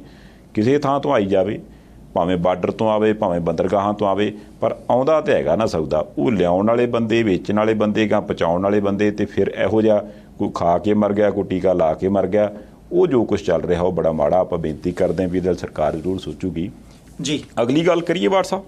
ਹਾਂਜੀ, ਮੈਂ ਇੱਥੇ ਨਾਲ ਲੱਗਦੀ ਇੱਕ ਤੂਰਨੀ ਸੀ ਸੰਧਾਲੇ ਭਾਜੀ। ਇੱਕ ਨਾ ਪਿਛਲੇ ਸਮੇਂ ਦੀ ਬਹਿਸ ਬੜੀ ਹੁੰਦੀ ਐਕਸਾਈਜ਼ ਪਾਲਿਸੀ ਦੀ, ਸ਼ਰਾਬ ਨੀਤੀ ਦੀ। ਮੇਰੇ ਮਨ ਦੇ ਵਿੱਚ ਵੈਸੇ ਹੀ ਵਿਚਾਰ ਆਉਂਦਾ ਸੀ। ਸਿਆਸੀ ਧਿਰਾਂ ਕਹਿੰਦੀਆਂ ਕੀ ਆ, ਦੇਖੋ ਸ਼ਰਾਬ ਕਿਸੇ ਪੀਣੀ, ਕਿਸੇ ਨਹੀਂ ਪੀਣੀ, ਥੋੜ੍ਹੀ ਪੀਣੀ, ਬਹੁਤੀ ਪੀਣੀ, ਹਰ ਇੱਕ ਬੰਦੇ ਦੀ ਆਪਣੀ ਆਜ਼ਾਦੀ ਹੈ ਭਾਈ। ਅਸੀਂ ਕਹਿੰਦੇ ਆ ਕਿ ਭਾਈ ਬਚੋ, ਨਹੀਂ ਬਚ ਸਕਦੇ ਤਾਂ ਇਹਦੀ ਬਹੁਤਾਤ ਤੋਂ ਬਚੋ। ਬਹੁਤਾਤ ਤੋਂ ਬਚਣਾ ਬਹੁਤ ਜ਼ਰੂਰੀ ਹੈ। ਹੁਣ ਸਿਆਸੀ ਪਾਰਟੀਆਂ ਕੀ ਕਹਿੰਦੀਆਂ, ਸਾਰਿਆਂ ਨੂੰ ਆਪਾਂ ਅੱਜ ਬਰਾਬਰ ਘੇਰਨਾ ਹੀ, ਇੱਕੋ ਰੱਸੇ ਬੰਨਣਾ ਹੀ। ਮੌਜੂਦਾ ਸੱਤਾਧਾਰੀ ਤੇ ਆਮ ਆਦਮੀ ਪਾਰਟੀ, ਉਹ ਕਹਿੰਦੇ ਜੀ ਅਸੀਂ ਇੰਨੇ ਵੱਟੇ, ਸਾਡੀ ਵਾਰੀ ਆਹ ਕੰਮ ਕਰਾਂਗੇ ਤਾਂ ਇੰਨੀ ਵਿਕੂ। ਬੜੀ ਚੰਗੀ ਗੱਲ ਹੈ ਬਈ, ਠੀਕ ਹੈ। ਪਿਛਲੇ ਵਾਲੇ ਕਹਿੰਦੇ ਜੀ ਅਸੀਂ ਇੰਨੇ ਵੱਟੇ ਸੀ, ਪੰਜਾਬ ਸਰਕਾਰ ਦੇ ਖਜ਼ਾਨੇ 'ਚ ਪਾਏ, ਸਾਡੀ ਵਾਰੀ ਇੰਨੀ ਸ਼ਰਾਬ ਵਿਕੀ। ਉਹਦੇ ਤੋਂ ਪਿਛਲੇ ਵਾਲੇ ਕਹਿੰਦੇ ਜੀ ਸਾਡੀ ਸ਼ਰਾਬ ਵੇਚਣ ਵਾਲੀ ਪਾਲਿਸੀ ਬਹੁਤ ਵਧੀਆ ਸੀ, ਅਸੀਂ ਪਿੰਡ ਕੰਪ ਚਾਹਤਾ। ਠੀਕ ਹੈ। ਹੁਣ ਰੋਪੜ ਦਾ ਪਿੰਡ ਹੈ ਮੋਠਾਪੁਰ, ਜ਼ਿਲ੍ਹਾ ਰੋਪੜ ਹੈ। ਮੋਠਾਪੁਰ ਦੇ ਵਿੱਚ ਬੀਬੀਆਂ ਪਿੰਡ ਦੀਆਂ ਇਕੱਠੀਆਂ ਹੋ ਗਈਆਂ ਸਰਪੰਚਣੀ ਬੀਬੀ ਨਾਲ। ਆ ਪਿਛਲੇ ਦਿਨੀ ਕਿਹਾ ਸੀ ਨਾ ਕਿ ਭਾਈ ਸਰਪੰਚ ਪਤੀ, ਸਰਪੰਚ ਪਿਤਾ, ਸਰਪੰਚ ਬੇਟਾ, ਕਿ ਬੀਬੀ ਨੂੰ ਨਹੀਂ ਅੱਗੇ ਆਉਣ ਦੇਣਾ ਜਿਹਦੇ ਨਾਂ ਤੇ ਸਰਪੰਚੀ ਜਿੱਤੀ ਹੈ। ਉਹਦਾ ਘਰ ਵਾਲਾ, ਉਹਦਾ ਬਾਪੂ ਤੇ ਉਹਦਾ ਮੁੰਡਾ ਸਰਪੰਚੀ ਕਰੂ। ਇੱਥੇ ਆ ਬੀਬੀ ਨੇ ਮੈਨੂੰ ਲੱਗਦਾ ਸੁਣ ਲਿਆ, ਮੋਠਾਪੁਰ ਦੀ ਬੀਬੀ ਨੇ। ਉਹ ਬੀਬੀ ਨੇ ਪਿੰਡ ਦੀਆਂ ਬੀਬੀਆਂ ਇਕੱਠੀਆਂ ਕੀਤੀਆਂ ਸਰਪੰਚਣੀ ਨਾਲ। ਹੁੰਦਾ ਨਾ ਟੀਨਾ ਦਾ ਖੋਖਾ ਜਿਹਾ ਰੱਖ ਕੇ ਵਿੱਚ 4 ਬੋਤਲਾਂ ਰੱਖੀਆਂ ਹੁੰਦੀਆਂ ਕਿ ਭਾਈ ਇਹ ਕੀ ਹੈ, ਬ੍ਰਾਂਚ ਹੈ। ਇੱਕ ਠੇਕਾ ਹੁੰਦਾ ਜਿੱਥੇ ਪੱਕਾ ਕੋਠਾ, ਉੱਪਰ ਲਿਖਿਆ ਠੇਕਾ ਸ਼ਰਾਬ ਦੇਸੀ ਅਤੇ ਅੰਗਰੇਜ਼ੀ, ਅਗਲੀ ਲਾਈਨ ਤੁਸੀਂ ਬੋਲਦੇ ਹੁੰਦੇ ਆ। ਇੱਕ ਹੁੰਦਾ ਕਿ ਕਿਤੇ ਖੇਤ ਦੇ ਕੋਨੇ ਜਿਹਾ ਦੇ ਵਿੱਚ ਟੀਨ ਦਾ ਇੱਕ ਖੋਖਾ ਜਿਹਾ ਪਾ ਕੇ ਤੇ ਉੱਥੋਂ ਦੂਰੋਂ ਜਾ ਕੇ ਪਤਾ ਲੱਗਦਾ ਅੱਛਾ ਆਹ ਬ੍ਰਾਂਚ ਹੈ, ਵੀ ਬ੍ਰਾਂਚ ਹੈ ਜਾਣੀ ਕਿ ਇੱਥੋਂ ਥੋੜ੍ਹੀ ਜਿਹੀ ਸ਼ਰਾਬ ਹੁੰਦੀ ਹੈ ਤੇ ਉਹ ਵਿਕਦੀ ਹੈ। ਉਹ ਬੀਬੀਆਂ ਨੇ ਜਾ ਕੇ ਨਾ ਪਹਿਲਾਂ ਤੋਂ ਬ੍ਰਾਂਚ ਵਾਲਾ ਜਿਹੜਾ ਖੋਖਾ ਜਿਹਾ ਸੀ ਟੀਨਾ ਦਾ, ਉਹ ਪੁੱਠਾ ਕਰਕੇ ਖੇਤਾਂ 'ਚ ਮਾਰਿਆ ਚਲਾ ਕੇ। ਪੱਤਰਕਾਰਾਂ ਨੇ ਬੀਬੀਆਂ ਨੂੰ ਪੁੱਛਿਆ, ਬੀਬੀ ਜੀ ਗੱਲ ਕਿਉਂ? ਕਹਿੰਦੇ ਸਰਪੰਚਣੀ ਨਾਲ 20 ਵਾਰੀ ਕਹਿੰਦੇ ਠੇਕੇਦਾਰ ਨੂੰ ਕਿਹਾ ਕਿ ਸਾਡੇ ਪਿੰਡ ਠੇਕਾ ਨਾ ਖੋਲੀ। ਮੰਨਦਾ ਹੀ ਨਹੀਂ, ਮੰਨਦਾ ਹੀ ਨਹੀਂ। ਇੱਥੋਂ ਦੀ ਨਿਆਣਿਆਂ ਨੇ ਪੜ੍ਹਨ ਜਾਣਾ, ਇੱਥੋਂ ਦੀ ਬੀਬੀਆਂ ਨੇ ਸੈਰ ਕਰਨੀ, ਇਹ ਕੰਮ ਨਹੀਂ ਕਹਿੰਦੇ ਕਰਨਾ, ਨਾ ਅਸੀਂ ਇੱਥੇ ਠੇਕਾ ਖੋਲ੍ਹਣ ਦੇਣਾ। ਤੇ ਹੁਣ ਠੇਕੇਦਾਰ ਵੀ ਕਹਿੰਦਾ ਚਲੋ ਨਹੀਂ ਖੋਲਦੇ ਭਾਈ। ਮੈਂ ਸਿਰਫ ਇਸ ਕਰਕੇ ਗੱਲ ਕਰ ਰਿਹਾ, ਠੀਕ ਹੈ ਪੰਜਾਬ ਸਰਕਾਰ ਨੇ ਖਜ਼ਾਨਾ ਭਰਨਾ, ਪਿਛਲੀਆਂ ਸਰਕਾਰਾਂ ਵੀ ਦਾਅਵਾ ਕਰਦੀਆਂ ਸੀ ਕਿ ਸਾਨੂੰ ਐਕਸਾਈਜ਼ ਪਾਲਿਸੀ ਤੋਂ ਇੰਨੀ ਕਮਾਈ ਹੋਈ। ਕਰੋ ਕਮਾਈਆਂ, ਪਰ ਆਮ ਲੋਕ, ਆਮ ਬੀਬੀਆਂ, ਔਰਤਾਂ, ਉਹ ਕੀ ਚਾਹੁੰਦੀਆਂ? ਕੀ ਉਹ ਚਾਹੁੰਦੀਆਂ ਇਹ ਸਾਰਾ ਕੁਝ ਕਿ ਭਾਈ ਆਪਾਂ ਇਦਾਂ ਦੀਆਂ ਪਾਲਿਸੀਜ਼ ਬਣਾਉਂਦੇ ਰਹੇ ਤੇ ਇਦਾਂ ਦੀਆਂ ਪਾਲਿਸੀਜ਼, ਨੀਤੀਆਂ ਬਣਾਈਏ ਜਿਹਦੇ ਨਾਲ ਵੱਧ ਤੋਂ ਵੱਧ ਸ਼ਰਾਬ ਵਿਕੇ, ਜਿਹਦੇ ਨਾਲ ਸਸਤੀ ਹੋ ਕੇ ਸ਼ਰਾਬ ਵਿਕੇ, ਜਿਹਦੇ ਨਾਲ 4 ਪੈਸੇ ਆਉਣ? ਰੌਲਾ ਤੇ ਇੱਥੇ ਹੀ ਆ ਨਾ ਕਿ ਆਮ ਲੋਕਾਂ ਦੀ ਨਬਜ਼ ਪਹਿਚਾਨਣਾ ਵੀ ਜ਼ਰੂਰੀ ਹੈ। ਸਾਨੂੰ ਕਮਾਈ ਦਾ ਕੋਈ ਨਾ ਕੋਈ ਹੋਰ ਬਦਲਵਾਂ ਸਾਧਨ ਹੌਲੀ ਹੌਲੀ ਲੱਭਣਾ ਚਾਹੀਦਾ। ਇਹਦੇ ਤੇ ਨਿਰਭਰ ਥੋੜੀ ਰਹਿਣਾ ਸਾਰੀ ਉਮਰ। ਨਹੀਂ, ਇਹ ਤੇ ਗੱਲ ਹੈਗੀ ਹੈ। ਮਤਲਬ ਇਹ ਤਾਂ ਬੜੀ ਚਿਰ ਤੋਂ ਆਪਾਂ ਸੁਣਦੇ ਆਉਂਦੇ ਆ। ਮੈਂ ਨਾ ਉਹਦੇ ਲਈ ਵੀ ਜ਼ਰੂਰ ਕੋਈ ਨਾ ਕੋਈ ਦਾਅਵਾ ਕਰੇ ਵੀ ਹਾਂ ਵੀ ਪੰਜਾਬ ਦੀ ਇੰਨੀ ਆਮਦਨ ਨਹੀਂ ਵਧਾਈ ਸੀ, ਕਾਹਦੇ ਤੋਂ? ਸ਼ਰਾਬ ਵੇਚ ਕੇ। ਯਾਰ ਹੋਰ ਵੀ ਤਾਂ ਕੋਈ ਚੀਜ਼ ਹੋ ਹੀ ਸਕਦੀ ਨੇ। ਇੱਕ ਜਿਹੜੀ ਚੀਜ਼ ਆਪਾਂ ਬੜੀ ਚਿਰ ਤੋਂ ਬੇਨਤੀ ਕਰਦੇ ਆਉਂਦੇ ਹੁੰਦੇ ਆ, ਨਾ ਤਾਂ ਮੈਂ ਅੱਜ ਤੱਕ ਸੁਣੀ, ਨਾ ਪਹਿਲੀਆਂ ਸਰਕਾਰਾਂ ਵੱਲੋਂ, ਨਾ ਹੋਣ ਵਾਲਿਆਂ ਨੇ ਸੁਣਾਈ ਕਿਤੇ, ਵੀ ਪੰਜਾਬ ਦੇ ਵਿੱਚ ਹਰ ਤਰ੍ਹਾਂ ਦੀ ਫਸਲ ਹੁੰਦੀ ਹੈ। ਜਿਹੜੀ ਮਰਜ਼ੀ ਚੀਜ਼ ਬੀਜਦੇ ਤੁਸੀਂ ਪੰਜਾਬ ਦੀ ਮਿੱਟੀ 'ਚੋਂ ਉਹੀ ਪੈਦਾ ਹੋ ਜਾਂਦਾ। ਉਹਦੇ ਜਿਹੜੇ ਪ੍ਰੋਸੈਸਿੰਗ ਪਲਾਂਟ ਉਹ ਕਿਉਂ ਨਹੀਂ ਲੱਗ ਸਕਦੇ? ਪੰਜਾਬ ਦੇ ਵਿੱਚੋਂ ਇੰਟਰਨੈਸ਼ਨਲ ਲੈਵਲ ਦਾ ਜਿਹੜਾ ਫੂਡ ਆ ਉਹ ਕਿਉਂ ਨਹੀਂ ਤਿਆਰ ਕੀਤਾ ਜਾ ਸਕਦਾ? ਕਿ ਵੀ ਮੁਲਕ ਤੇ ਹੈਗਾ ਹੀ ਹੈਗਾ, ਜਿਨ੍ਹਾਂ ਚੀਜ਼ਾਂ ਦੀ ਮੁਲਕੋਂ ਬਾਹਰ ਲੋੜ ਆ ਉਹ ਪੈਦਾ ਕਰਕੇ ਵੇਚੀਆਂ ਜਾਣ, ਤੇ ਸਗੋਂ ਉਹਦੇ ਤੋਂ ਵੀ ਤਾਂ ਇਨਕਮ ਆ ਹੀ ਸਕਦੀ ਹੈ ਨਾ। ਨਾਲੇ ਲੋਕਾਂ ਦਾ ਭਲਾ, ਨਾਲੇ ਚੰਗੀ ਸਿਹਤ, ਨਾਲੇ ਮਿਹਨਤਾਨਾ, ਨਾਲੇ ਖਜ਼ਾਨਾ ਭਰੂ। ਤੇ ਨਾ ਆਪਾਂ ਨੂੰ ਇਹੋ ਜਿਹੇ ਪੁੱਠ ਸਿੱਧੇ ਕੰਮਾਂ ਤੋਂ ਆਮਦਨ ਜਾਂ ਕਮਾਈ ਸੋਚਣੀ ਪਊਗੀ। ਹੁਣ ਰੌਲਾ ਤੇ ਇਹ ਆ ਵੀ ਉਹ ਕਹਿੰਦੇ ਵੀ ਅਸੀਂ ਆਮਦਨ ਕਮਾਈ ਕੀਤੀ, ਆਮਦਨ ਕਮਾਈ ਲਈ ਅਸੀਂ ਨਵੀਂ ਨੀਤੀ ਲਿਆਂਦੀ। ਵਿਰੋਧੀ ਕਹਿੰਦੇ ਆ ਚੱਕ ਲਓ ਨੀਤੀ ਦੇ ਵਿੱਚੋਂ ਤੇ ਇੰਨੇ ਖਾ ਗਏ, ਇੱਥੇ CBI ਦੀ ਰੇਡ ਕਰਾ ਦਿਓ, ਉਹਨੂੰ ED ਨੂੰ ਫੜਾ ਦਿਓ। ਜੇ ਤੇ ਇਹੋ ਕੁਛ ਹੀ ਕਰੀ ਜਾਣਾ ਤੇ ਉਹ ਕੁੱਲ ਮਿਲਾ ਕੇ ਵੇਸਟੇਜ ਆਫ ਟਾਈਮ ਮੈਨੂੰ ਤਾਂ ਲੱਗਦਾ। ਹਾਂ, ਜੇ ਆਪਾਂ ਨੂੰ ਯਾਦ ਆ ਵੀ ਪੰਜਾਬ ਇੱਕ ਖੇਤੀ ਪ੍ਰਧਾਨ ਸੂਬਾ ਸੀ, ਹੈਗਾ, ਗਾਂਹ ਵੀ ਰੱਖਣਾ, ਤੇ ਉਸ ਖੇਤੀ ਦੇ ਆਧਾਰ 'ਤੇ ਵੀ ਕੋਈ ਨਾ ਕੋਈ ਇੰਡਸਟਰੀ ਜਾਂ ਉਹਦੇ ਨਾਲ ਕੋਈ ਰਿਲੇਟਡ ਪ੍ਰੋਸੈਸਿੰਗ ਪਲਾਂਟ ਵੀ ਸੋਚੇ ਜਾ ਸਕਦੇ ਆ। ਆਉਣ ਵਾਲੇ ਟਾਈਮ ਜੇ ਕੋਈ ਸਰਕਾਰ ਸਕੀਮ ਲੈ ਆਵੇ ਤਾਂ ਆਪਾਂ ਐਪਰੀਸ਼ੀਏਟ ਕਰਾਂਗੇ। ਪਰ ਦੂਜੀ ਗੱਲ ਇਹ ਆ ਕਿ ਧਿਆਨ ਤੇ ਫਿਲਹਾਲ ਇਸ ਪਾਸੇ ਲੱਗਦਾ ਆਮ ਆਦਮੀ ਪਾਰਟੀ ਵਾਲਿਆਂ ਦਾ ਵੀ ਗੁਜਰਾਤ ਕਿੱਦਾਂ ਜਿੱਤਣਾ। ਕਿਉਂਕਿ ਗੁਜਰਾਤ ਦੀਆਂ ਇਲੈਕਸ਼ਨਾਂ ਦੇ ਵਿੱਚ ਹੁਣ ਦੇ ਗੇੜੇ ਤੇ ਗੇੜਾ ਕੇਜਰੀਵਾਲ ਸਾਹਿਬ ਵੀ ਰੱਖਦੇ ਨੇ, ਸਸੋਦੀਆ ਸਾਹਿਬ ਵੀ ਰੱਖਦੇ ਨੇ, ਇੱਧਰੋਂ ਮਾਨ ਸਾਹਿਬ ਦਾ ਵੀ ਗੇੜਾ ਅੱਗੇ ਮਰਵਾਇਆ ਸੀਗਾ, ਹੋਰ ਵੀ ਲੀਡਰ ਸਾਹਿਬਾਨ ਆਉਂਦੇ ਨੇ। ਤੇ ਹੁਣ ਕੇਜਰੀਵਾਲ ਸਾਹਿਬ ਨੇ ਉੱਧਰ ਜਾ ਕੇ ਫਿਰ ਵਰਕਰਾਂ ਨਾਲ ਮੀਟਿੰਗਾਂ, ਰੈਲੀਆਂ ਉਹ ਤਾਂ ਸ਼ੁਰੂ ਕੀਤੀਆਂ ਹੀ ਆ। ਗਰੰਟੀਆਂ ਵੀ ਉਹ ਲਗਭਗ ਉਹੀ ਜਿਹੜੀਆਂ ਪੰਜਾਬ 'ਚ ਦਿੱਤੀਆਂ ਸੀ ਉਹੀ ਉੱਥੇ ਦੇਈ ਜਾਂਦੇ ਨੇ। ਪਰ ਇੱਕ ਗੱਲ ਉਹਨਾਂ ਨਵੀਂ ਕਹੀ, ਹੁਣ ਤੱਕ ਤਾਂ ਵੈਸੇ ਮੈਂ ਇਹ ਸੁਣਦਾ ਆਉਂਦਾ ਸੀ ਜਦੋਂ ਕੇਜਰੀਵਾਲ ਸਾਹਿਬ ਨੇ ਸ਼ੁਰੂਆਤ ਕੀਤੀ ਨਾ, ਤੇ ਉਦੋਂ ਕਹਿੰਦੇ ਸੀ ਵੀ ਹਾਂ ਉਹ ਆएंगे, वो पैसा भी देंगे, वो कुछ और भी देंगे तो ले लेना, लेकिन वोट झाड़ू को डालना, है ना। ਉਹ ਬੜਾ ਰੌਲਾ ਰੱਪਾ ਪਿਆ, ਫਿਰ ਉਹਦੇ 'ਤੇ ਮੁੜ ਕੇ ਕਈ ਕੇਸਾਂ ਕੂਸਾਂ ਦਾ ਚੱਕਰ ਬਣ ਗਿਆ। ਫਿਰ ਚਲੋ ਇੱਦਾਂ ਕਿਸੇ ਨੇ ਨਹੀਂ ਕਿਹਾ। ਹੁਣ ਉਹ ਕਹਿੰਦੇ ਵੀ ਜਿਹੜੇ ਵਰਕਰ ਨੇ ਨਾ BJP ਦੇ, ਉਹ ਕਹਿੰਦੇ ਅੰਦਰ ਖਾਤੇ ਤੁਸੀਂ ਆਮ ਆਦਮੀ ਪਾਰਟੀ ਦੀ ਮਦਦ ਕਰਨੀ ਆ, ਆਪਾਂ ਹੁਣ ਸਰਕਾਰ ਬਣਾਉਣੀ ਗੁਜਰਾਤ ਦੇ ਵਿੱਚ ਆਮ ਆਦਮੀ ਪਾਰਟੀ ਦੀ। ਬਹੁਤ BJP ਨੇ ਉੱਥੇ ਲੁੱਟ ਮਚਾ ਲਈ ਗੁਜਰਾਤ 'ਚ ਇੰਨੇ ਸਾਲ। ਦੇਖੋ, ਆਮ ਆਦਮੀ ਪਾਰਟੀ ਬਹੁਤ ਪਰ ਦਾਅਵਾ ਕਰਦੀ ਹੁੰਦੀ ਆ ਕਿ ਸਾਡਾ ਐਤਕੀ ਸੂਤ ਆ ਜਾਣਾ। ਉੱਤਰ ਪ੍ਰਦੇਸ਼ ਦੇ ਵਿੱਚ ਵੀ ਤਾਂ ਦਾਅਵੇ ਸੀ, ਉੱਤਰਾਖੰਡ ਦੇ ਵਿੱਚ ਵੀ ਦਾਅਵੇ ਸੀ ਕਿ ਅਸੀਂ ਵਿਧਾਨ ਸਭਾ ਚੋਣ ਲੜਨੀ ਹੈ। ਉੱਥੇ ਤਬਦੀਲੀ ਦੀ ਲਹਿਰ ਚੱਲ ਰਹੀ ਹੈ। ਉੱਤਰਾਖੰਡ ਦੇ ਵਿੱਚ ਅਰਵਿੰਦ ਕੇਜਰੀਵਾਲ ਖੁਦ ਜਾ ਕੇ ਇੱਕ ਬੰਦੇ ਨੂੰ ਮੁੱਖ ਮੰਤਰੀ ਦਾ ਦਾਅਵੇਦਾਰ ਡਿਕਲੇਅਰ ਕਰਕੇ ਆਏ ਸੀ। ਓਪਨ ਜੀਪ ਦੇ ਵਿੱਚ ਬੈਠ ਕੇ ਉਹਦੇ ਨਾਲ ਰੈਲੀਆਂ ਕੀਤੀਆਂ ਸੀ। ਉਹ ਵੱਖਰੀ ਗੱਲ ਹੈ ਕਿ ਸਾਰੇ ਬੰਦੇ ਚੋਣ ਵੀ ਹਾਰੇ, ਸਾਰੇ ਬੰਦੇ ਜ਼ਮਾਨਤਾਂ ਵੀ ਜ਼ਬਤ ਹੋਈਆਂ, ਤੇ ਜਿਹੜੇ ਬੰਦੇ ਨੂੰ ਆਮ ਆਦਮੀ ਪਾਰਟੀ ਨੇ ਮੁੱਖ ਮੰਤਰੀ ਦਾ ਦਾਅਵੇਦਾਰ ਬਣਾਇਆ ਸੀ ਉਹ ਮੁੜ ਕੇ ਭਾਰਤੀ ਜਨਤਾ ਪਾਰਟੀ ਸ਼ਾਮਲ ਹੋ ਗਿਆ। ਹੁਣ ਪਤਾ ਨਹੀਂ ਸਾਨੂੰ ਕਿ ਗੁਜਰਾਤ ਦਾ ਨਤੀਜਾ ਕੀ ਆਉਣਾ ਹੈ, ਪਰ ਆਪਣੇ ਲੋਕ ਅਸਰ ਕੋਈ ਨਹੀਂ ਛੱਡ ਰਿਹਾ। BJP ਉੱਥੇ ਮਜ਼ਬੂਤ ਬਹੁਤ ਹੈ, ਸਰਕਾਰ ਲੰਬੇ ਸਮੇਂ ਤੋਂ ਚੱਲ ਰਹੀ ਹੈ। ਕਾਂਗਰਸ ਪਾਰਟੀ ਨੇ ਗੋਡੇ ਲਾਲਾ ਜ਼ੋਰ ਲਾ ਲਿਆ ਉਹਨਾਂ ਤੋਂ ਬੀਜੇਪੀ ਦਾ ਤੰਬੂ ਨਹੀਂ ਪੱਟ ਹੋਇਆ। ਹਾਂ, ਕਈ ਵਾਰੀ ਹੁੰਦਾ ਨਾ ਕਿ ਇੱਕ ਪਾਸੇ ਬੰਦਾ ਬਹੁਤਾ ਜ਼ੋਰ ਲਾਵੇ, ਦੂਜੀ ਚੀਜ਼ ਪੱਟ ਹੋਵੇ ਨਾ ਹੋਵੇ, ਆਪਦੀਆਂ ਜੜ੍ਹਾਂ ਹਿੱਲ ਜਾਂਦੀਆਂ। ਗੁਜਰਾਤ ਦੇ ਵਿੱਚ ਇਦਾਂ ਹੀ ਲੱਗਦੀ ਹੈ। ਕਦੇ ਕਿਸੇ ਨੂੰ ਬਘੇਲਾ ਸਾਹਿਬ ਨੂੰ ਅੱਗੇ ਲਿਆ, ਕਦੇ ਕਿਸੇ ਨੂੰ ਅੱਗੇ ਲਿਆ। ਕਾਂਗਰਸ ਪਾਰਟੀ ਨੇ ਸਿਰ ਤੱਕ ਜ਼ੋਰ ਲਾ ਲਿਆ ਪਰ ਗੱਲ ਨਹੀਂ ਬਣੀ। ਹੁਣ ਆਮ ਆਦਮੀ ਪਾਰਟੀ ਨੂੰ ਐਂ ਲੱਗਦਾ ਕਿ ਕਾਂਗਰਸ ਪਾਰਟੀ ਕਮਜ਼ੋਰ ਹੋਈ ਜਾਂਦੀ ਹੈ ਤੇ ਸਾਡਾ ਇੱਥੇ ਸੂਤ ਲੱਗ ਸਕਦਾ। ਅਰਵਿੰਦ ਕੇਜਰੀਵਾਲ ਉਹਨਾਂ ਨੇ ਕਿਹਾ ਕਿ ਉਹ ਕਹਿੰਦੇ ਮੈਂ ਬੀਜੇਪੀ ਵਾਲਿਆਂ ਨੂੰ ਕਹਿਣਾ ਚਾਹੁੰਦਾ ਹੀ ਗੁਜਰਾਤ ਜਾ ਕੇ ਕਿ ਇਹ ਕਾਂਗਰਸ ਨਹੀਂ, ਇਹ ਆਮ ਆਦਮੀ ਪਾਰਟੀ ਆ। ਇਹ ਕਾਂਗਰਸ ਨਹੀਂ ਕਿ ਜਿਹਦਾ ਮਰਜ਼ੀ ਮੁੱਲ ਲਾ ਦੋਗੇ, ਇਹ ਆਮ ਆਦਮੀ ਪਾਰਟੀ ਆ। ਇੱਧਰਲੇ ਪਾਸੇ ਨੂੰ ਮੜ ਜਾ ਸੋਚ ਵਿਚਾਰ ਕੇ।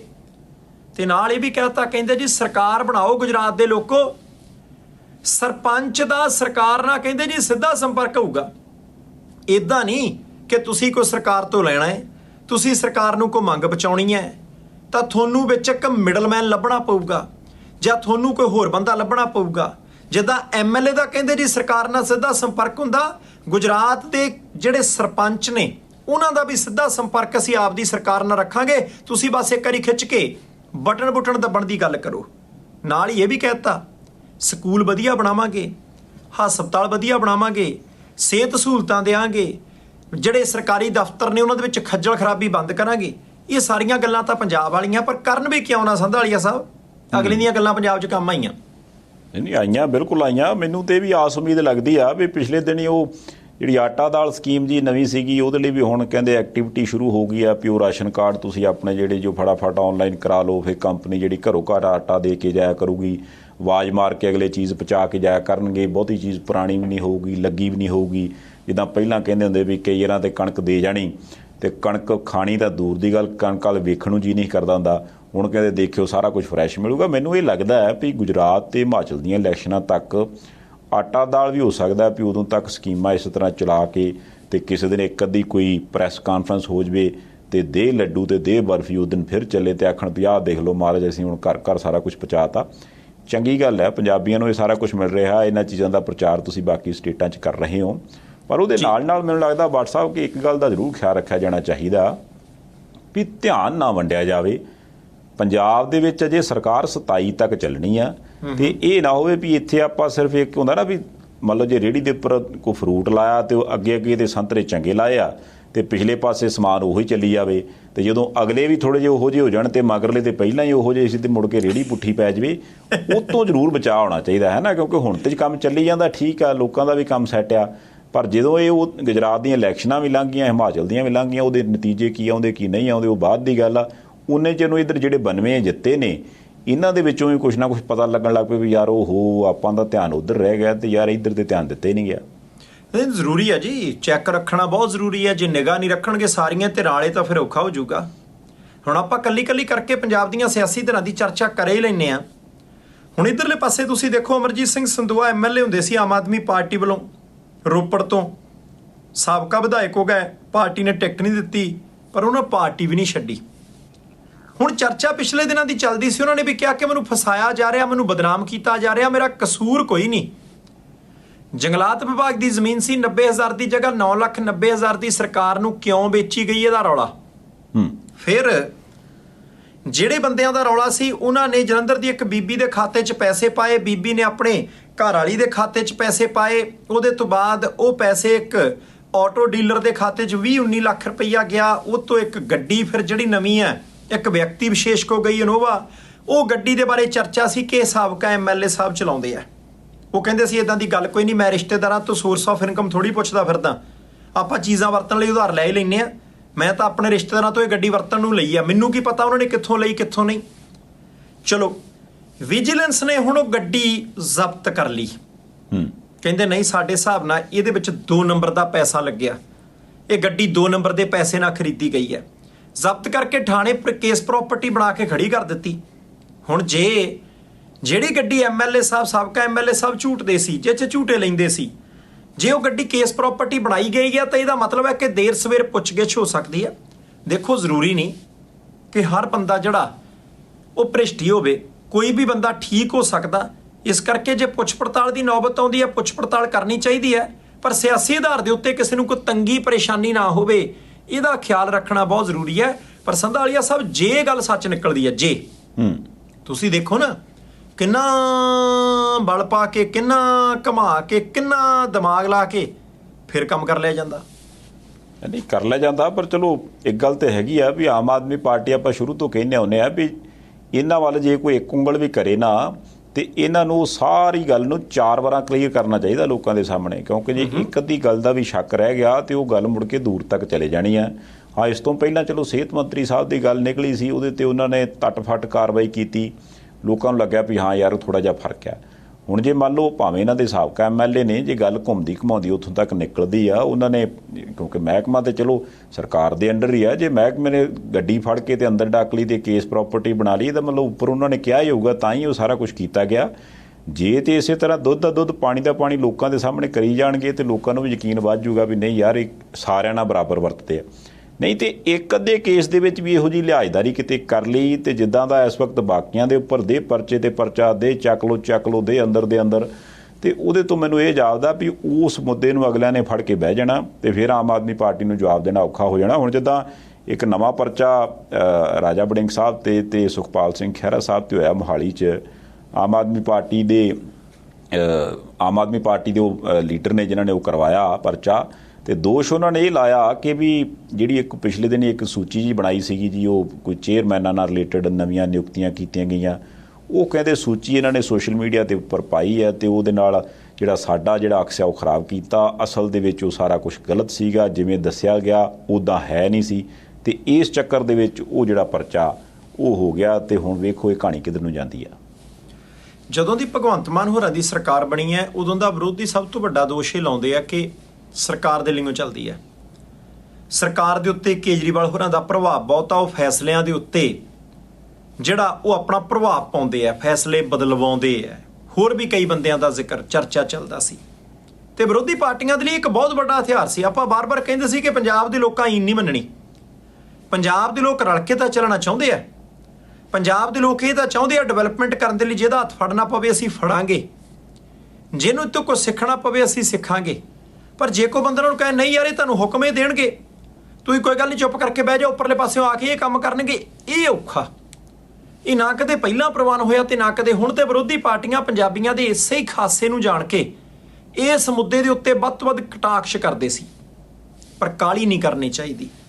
ਕਾਹਲੀ ਬਹੁਤ ਮੁਸ਼ਕਲ ਖੜੀ ਕਰਦੀ ਹੈ। ਹੁਣ ਸੋਸ਼ਲ ਮੀਡੀਆ ਦਾ ਜ਼ਮਾਨਾ, ਹੁਣ ਤਾਂ ਪ੍ਰੈਸ ਕਾਨਫਰੰਸ ਸੱਦਣੀ ਨਹੀਂ ਪੈਂਦੀ, ਬਹੁਤ ਖਾਸ ਕਾਰਨਾਂ ਹਾਲਾਤਾਂ 'ਚ ਸੱਦਣੀ ਪੈਂਦੀ ਹੈ।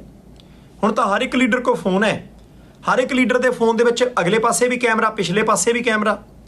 ਲੀਡਰ ਸਾਹਿਬ ਕਿਤੇ ਜਾਂਦੇ ਹੁਣ, ਕੁਛ ਕਰਦੇ ਹੁਣ, ਗੱਡੀ ਦੇ ਵਿੱਚ ਅਗਲੇ ਲਾਈਵ ਹੋ ਜਾਂਦੇ ਆ ਕਿ ਦੇਖੋ ਜੀ ਆਹ ਗੱਲ ਹੋਈ ਆ, ਮੈਂ ਆਹ ਦੇਖੋ ਮੇਰੇ ਕੋਲ ਇੱਕ ਡਾਕੂਮੈਂਟ ਪਹੁੰਚਾ, ਉਸ ਡਾਕੂਮੈਂਟ ਦੇ ਆਧਾਰ ਦੇ ਉੱਤੇ ਮੈਂ ਆਹ ਕਹਿਣਾ। ਹੁਣ ਆ ਜਿਹੜੀ ਚੇਅਰਪਰਸਨਾਂ ਦੀ ਸੂਚੀ ਹੈ ਉਹਦੇ ਬਾਬਤ ਇਹ ਦੋਸ਼ ਲਾਏ ਗਏ ਸੀ ਜੀ ਅਰਵਿੰਦ ਕੇਜਰੀਵਾਲ ਹੋਰਾਂ ਦੇ ਦਸਖਤ ਨੇ, ਅਰਵਿੰਦ ਕੇਜਰੀਵਾਲ ਹੋਰਾਂ ਨੇ ਇਹਦੇ ਵਿੱਚ ਇੰਟਰਫੇਰੈਂਸ ਕੀਤੀ ਹੈ। ਬੜਾ ਰੌਲਾ ਪਿਆ ਤੇ ਜਦੋਂ ਰੌਲਾ ਪਾ ਕੇ ਹੁਣ ਦੋਨਾਂ ਲੀਡਰਾਂ ਨੂੰ ਜਾਂਚ ਦੇ ਘੇਰੇ ਦੇ ਵਿੱਚ ਲਿਆਂਦਾ ਜਾਊਗਾ। ਅਗਲੇ ਸ਼ਿਕਾਇਤਾਂ ਕਰਦੇ ਫਿਰਦੇ ਆ ਕਿ ਭਾਈ ਅਸੀਂ ਤਾਂ ਫੈਸਲੇ ਪੰਜਾਬ ਪੱਧਰ ਤੇ ਕਰਦੇ ਆ, ਸਾਨੂੰ ਉਹੀ ਬਦਨਾਮ ਕਰਦੇ ਆ। ਥੋੜਾ ਜਿਹਾ ਸਿਆਸੀ ਲੀਡਰ ਵੀ ਸੋਚਣ ਵਿਚਾਰਨ, ਕਿਸੇ ਬਾਰੇ ਵੀ ਕੋਈ ਪੋਸਟ ਪਾਉਣੀ ਹੈ, ਕਿਸੇ ਬਾਰੇ ਵੀ ਕੋਈ ਤੱਥ, ਕੋਈ ਦਸਤਾਵੇਜ਼ ਤੁਹਾਡੇ ਸਾਹਮਣੇ ਆਉਂਦਾ ਹੈ ਤਾਂ ਪਤਾ ਜ਼ਰੂਰ ਕਰ ਲਿਆ ਜਾਵੇ ਕਿ ਭਾਈ ਇਹ ਅਸਲੀ ਹੈ, ਕਿਉਂਕਿ ਅੱਜ ਕੱਲ੍ਹ ਮਿੰਟ ਤਾਂ 5 ਲੱਗਦੇ ਆ। ਇੱਥੇ ਤਾਂ ਸਿਨੇਮੇ ਦੇ ਵਿੱਚ ਫਿਲਮ ਅਜੇ ਲੱਗੀ ਨਹੀਂ ਹੁੰਦੀ, 2 ਨੰਬਰ ਦੇ ਵਿੱਚ ਪਾਇਰੇਸੀ ਦੀ ਵਾਲੀ ਫਿਲਮ ਜਿਹੜੀ ਆ ਲੋਕਾਂ ਦੇ ਘਰਾਂ ਦੇ ਵਿੱਚ ਪਹਿਲਾਂ ਪਹੁੰਚ ਜਾਂਦੀ ਹੈ। ਕਾਗਜ਼ ਦਾ ਕੀ ਹੈ, ਬੜੇ ਲੋਕ ਨੇ ਜਿਹੜੇ ਇਦਾਂ ਦੇ ਕੰਮ ਦੇ ਵਿੱਚ ਮਾਹਿਰ ਨੇ, ਉਹ ਕਈ ਐਸੇ ਕਾਗਜ਼ ਤੋੜ ਦਿੰਦੇ ਆ ਕਿ ਕਿਸੇ ਨਾ ਕਿਸੇ ਦੇ ਬਦਨਾਮੀ ਦਾ ਕਾਰਨ ਬਣ ਜਾਂਦਾ। ਨਹੀਂ, ਇਹ ਤਾਂ ਗੱਲ ਹੈਗੀ ਆ। ਦੇਖੋ ਕਾਰਨ ਆ ਵੀ ਪਿਛਲੇ ਸਮੇਂ 'ਚ ਆਪਾਂ ਬਹੁਤ ਦੇਖਿਆ ਇਹੋ ਜਿਹਾ ਕੁਛ ਕਿ ਵੀ ਕੋਈ ਵੀ ਚੀਜ਼ ਸੋਸ਼ਲ ਮੀਡੀਆ ਦੇ ਉੱਪਰ ਆ ਜਾਣੀ, ਉਸ ਤੋਂ ਬਾਅਦ ਨਾ ਤੇ ਉਹਦਾ ਸੋਰਸ ਪਤਾ ਹੋਣਾ, ਗੱਲ ਕਿਸੇ ਹੋਰ ਪਾਸੇ ਨਿਕਲ ਜਾਣੀ, ਤੇ ਉਹ ਬਹੁਤਾ ਕਰਕੇ ਕਈ ਵਾਰਾਂ ਇਲੈਕਸ਼ਨਾਂ ਦੇ ਲਾਗੇ ਬੰਨੇ ਇਹੋ ਜਿਹਾ ਸਾਰਾ ਕੁਝ ਕੀਤਾ ਜਾਂਦਾ, ਕਿਉਂਕਿ ਜਦ ਤੱਕ ਉਹਦੀ ਔਥੈਂਟਿਸਿਟੀ ਪਤਾ ਲੱਗਣੀ ਹੁੰਦੀ ਗੱਲ ਦੀ, ਉਹਨੇ 'ਚ ਉਹਨੂੰ ਪ੍ਰਚਾਰ ਹੋ ਜਾਂਦਾ ਗੱਲ ਦਾ, ਤੇ ਜਿਹਦੇ ਤੱਕ ਉਹ ਪਹਿਲਾਂ ਗੱਲ ਪਹੁੰਚ ਜਾਵੇ ਉਹਦੇ ਤੱਕ ਉਹਦਾ ਸਪਸ਼ਟੀਕਰਨ, ਉਹ ਸੱਚ ਸੀ ਝੂਠ ਸੀ, ਉਹ ਸਾਰਿਆਂ ਤੱਕ ਨਹੀਂ ਪਹੁੰਚਦੀ ਗੱਲ। ਇਸ ਕਰਕੇ ਇਹਨੂੰ ਇੱਦਾਂ ਵਰਤਿਆ ਵੀ ਜਾਂਦਾ। ਸੋ ਇਹ ਗੱਲ ਜੇ ਇੱਦਾਂ ਹੈ ਤੇ ਅੱਗੇ ਤੋਂ ਖਿਆਲ ਰੱਖਿਆ ਜਾਣਾ ਚਾਹੀਦਾ। ਮਨਪ੍ਰੀਤ ਬਾਦਲ ਸਾਹਿਬ ਦਾ ਵੀ ਤਾਂ ਇੱਕ ਬਿਆਨ ਆਇਆ ਨਾ, ਉਹ ਕਹਿੰਦੇ ਐਵੇਂ ਮੇਰੇ ਤੇ ਇੱਕ ਪ੍ਰਚਾਰ ਕੀਤਾ ਗਿਆ ਸੀਗਾ ਜੀ, ਵੱਖ-ਵੱਖ ਥਾਵਾਂ ਤੇ ਕਈਆਂ ਲੋਕਾਂ ਨੇ ਜੀ ਪਰਚਾ ਦਰਜ ਹੋ ਗਿਆ ਜੀ ਮਨਪ੍ਰੀਤ ਬਾਦਲ ਹੋਰਾਂ ਦੇ ਉੱਪਰ। ਉਹ ਕਹਿੰਦੇ ਇਹੋ ਜਿਹੀ ਗੱਲ ਕੋਈ ਨਹੀਂ, ਤੇ ਜਿਨ੍ਹਾਂ ਨੇ ਉਹ ਨਜਾਇਜ਼ ਤੇ ਝੂਠਾ ਕੰਮ ਮੇਰੇ ਵਿਰੁੱਧ ਪ੍ਰਚਾਰਿਆ ਮੈਂ ਕੇਸ ਕਰਨਾ ਉਹਨਾਂ ਦੇ। ਕਹਿੰਦੇ ਨਹੀਂ, ਜ਼ਰੂਰੀ ਹੈ ਜੀ, ਝੂਠਾ ਕੰਮ ਜੇ ਕੋਈ ਬੰਦਾ ਪ੍ਰਚਾਰਦਾ ਤਾਂ ਉਹ ਕਾਨੂੰਨੀ ਦਾਇਰੇ ਦੇ ਵਿੱਚ ਆਉਣਾ ਚਾਹੀਦਾ। ਇੱਦਾਂ ਕੋਈ ਬੰਦਾ ਕਿਸੇ ਦਾ ਨਾਂ ਕਿਵੇਂ ਲੈ ਲੈ। ਤੁਹਾਨੂੰ ਯਾਦ ਹੋਣਾ ਪਿਛਲੇ ਦਿਨਾਂ ਦੇ ਵਿੱਚ ਸਰੂਪ ਸਿੰਗਲਾ ਸਾਹਿਬ ਨੇ ਦੋਸ਼ ਲਾਇਆ ਸੀ, ਉਹਨਾਂ ਨੇ ਸ਼ਿਕਾਇਤ ਦਿੱਤੀ ਸੀ ਉਹ ਕਹਿੰਦੇ ਸੀ ਮੈਂ ਆਪ ਆ ਦੇਖੋ ਸ਼ਿਕਾਇਤ ਦੇ ਕੇ ਆਇਆ, ਇੱਥੋਂ ਪੈਸੇ ਖਾਦੇ ਗਏ ਆ ਜਿਹੜਾ ਕਹਿੰਦੇ ਜੀ ਘੁਟਾਲਾ ਤੁਹਾਨੂੰ ਲੱਗਦਾ ਫਲਾਣੇ ਪਾਸੇ ਹੋਇਆ, ਇੱਥੇ ਵੀ ਹੋਇਆ, ਆਪਣੇ ਬੰਦਿਆਂ ਨੂੰ ਟੈਂਡਰ ਜਾਰੀ ਕੀਤੇ ਆ। ਸ਼ਿਕਾਇਤ ਦਿੱਤੇ ਜਾਣ ਤੇ ਪਰਚਾ ਦਰਜ ਹੋਣ ਦੇ ਵਿੱਚ ਫਰਕ ਬੜਾ ਹੁੰਦਾ। ਤੇ ਆਪਣੇ ਭਾਈਚਾਰੇ ਦੇ ਵਿੱਚ ਵੀ ਕਈ ਵਾਰੀ ਬੰਦੇ ਕਾਹਲੀ ਕਰ ਲੈਂਦੇ ਆ। ਉਹਦੇ ਤੋਂ ਬਾਅਦ ਉਹਨਾਂ ਦੇ ਪਰਿਵਾਰ ਦੇ ਮੈਂਬਰ ਨੇ ਮਨਪ੍ਰੀਤ ਸਿੰਘ ਬਾਦਲ ਹੋਰਾਂ ਦੇ, ਜੈਜੀਤ ਸਿੰਘ ਜੌਲ, ਉਹਨਾਂ ਨੇ ਵੀ ਕਿਹਾ ਸੀ ਕਿ ਆਉਣ ਵਾਲੇ ਦਿਨਾਂ ਦੇ ਵਿੱਚ ਮਨਪ੍ਰੀਤ ਸਿੰਘ ਬਾਦਲ ਹੋਰੀ ਖੁਦ ਇਸ ਮੁੱਦੇ ਦੇ ਉੱਤੇ ਕਲੀਅਰ ਕਰਨਗੇ ਸਥਿਤੀ, ਅਸੀਂ ਇਦਾਂ ਦਾ ਕੱਖ ਨਹੀਂ ਜੇ ਕੀਤਾ। ਤੇ ਹੁਣ ਅਗਲੇ ਕਹਿੰਦੇ ਕੋਈ ਪਰਚਾ ਦਰਜ ਨਹੀਂ ਹੈ, ਕੋਈ ਕਾਨੂੰਨੀ ਕਾਰਵਾਈ ਨਹੀਂ ਹੋ ਰਹੀ, ਮੇਰੇ ਖਿਲਾਫ ਝੂਠਾ ਪ੍ਰਚਾਰ ਕੀਤਾ ਜਾ ਰਿਹਾ ਹੈ, ਜਿਹੜੇ ਬੰਦਿਆਂ ਨੇ ਵੀ ਦੋਸ਼ ਲਾਏ ਆਪਾਂ ਕਾਨੂੰਨੀ ਸ਼ਿਕੰਜੇ ਦੇ ਵਿੱਚ ਲਿਆਉਣੇ ਹੀ ਲਿਆਉਣੇ ਆ।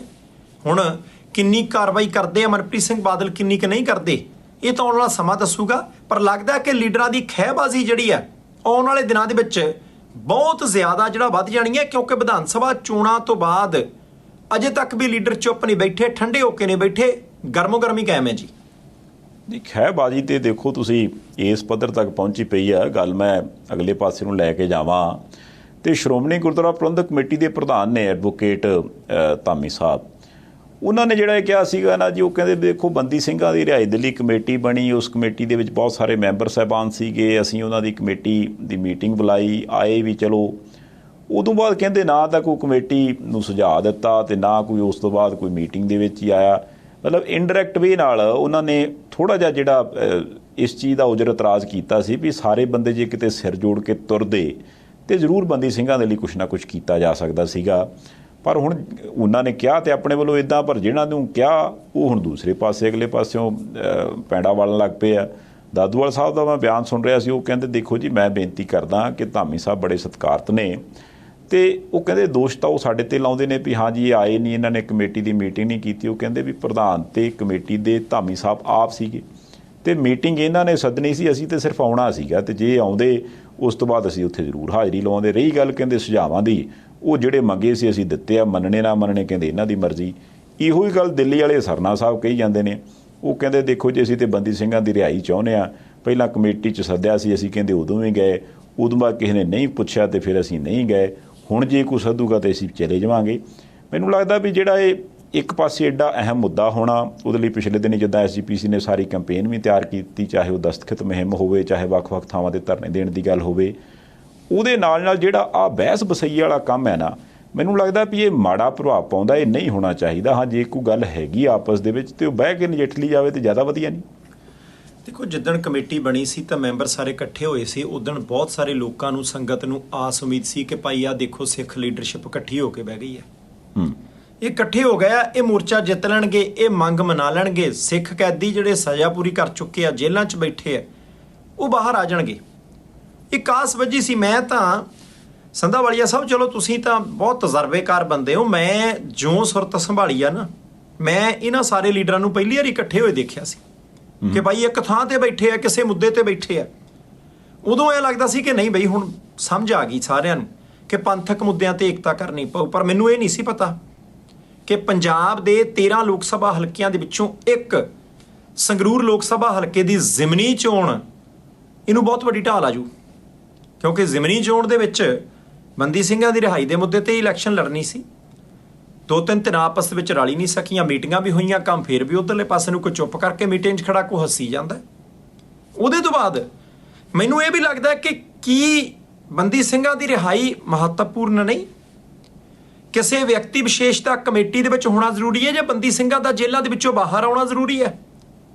ਹੋਰ ਕਿਸੇ ਬੰਦੇ ਦੇ ਉੱਤੇ ਇਤਰਾਜ਼ ਹੋਇਆ ਨਹੀਂ, 1-2 ਮੈਂਬਰਾਂ ਦੇ ਉੱਤੇ ਇਤਰਾਜ਼ ਹੋਇਆ ਸੀ ਕਿ ਭਾਈ ਇਹ ਸਿਆਸੀ ਪਾਰਟੀਆਂ ਨਾਲ ਸੰਬੰਧ ਰੱਖਦੇ ਆ, ਇਹਨਾਂ ਨੂੰ ਮੈਂਬਰ ਨਾ ਲਾਓ, ਆਪਾਂ ਗੈਰ ਰਾਜਨੀਤਿਕ ਕੰਮ ਰੱਖੀਏ, ਇਕੱਠੇ ਹੋ ਕੇ ਅੱਗੇ ਟੁਰੀਏ, ਗੱਲ ਫੇਰ ਬਣੂਗੀ। ਚੰਗਾ ਹੁੰਦਾ ਉਹ ਮੈਂਬਰ ਆਪ ਹੀ ਹਟ ਜਾਂਦੇ ਕਿ ਭਾਈ ਚਲੋ ਅਸੀਂ ਪਿੱਛੇ ਹਟੇ, ਅਸੀਂ ਤੁਹਾਡੇ ਪਿੱਛੇ ਲੱਗਦੇ ਹਾਂ, ਤੁਸੀਂ ਅਗਲੇ ਪਾਸੇ ਨੂੰ ਤੁਰੋ, ਆਪਾਂ ਬੰਦੀ ਸਿੰਘ ਰਿਹਾ ਕਰਾਉਂਦੇ ਹਾਂ।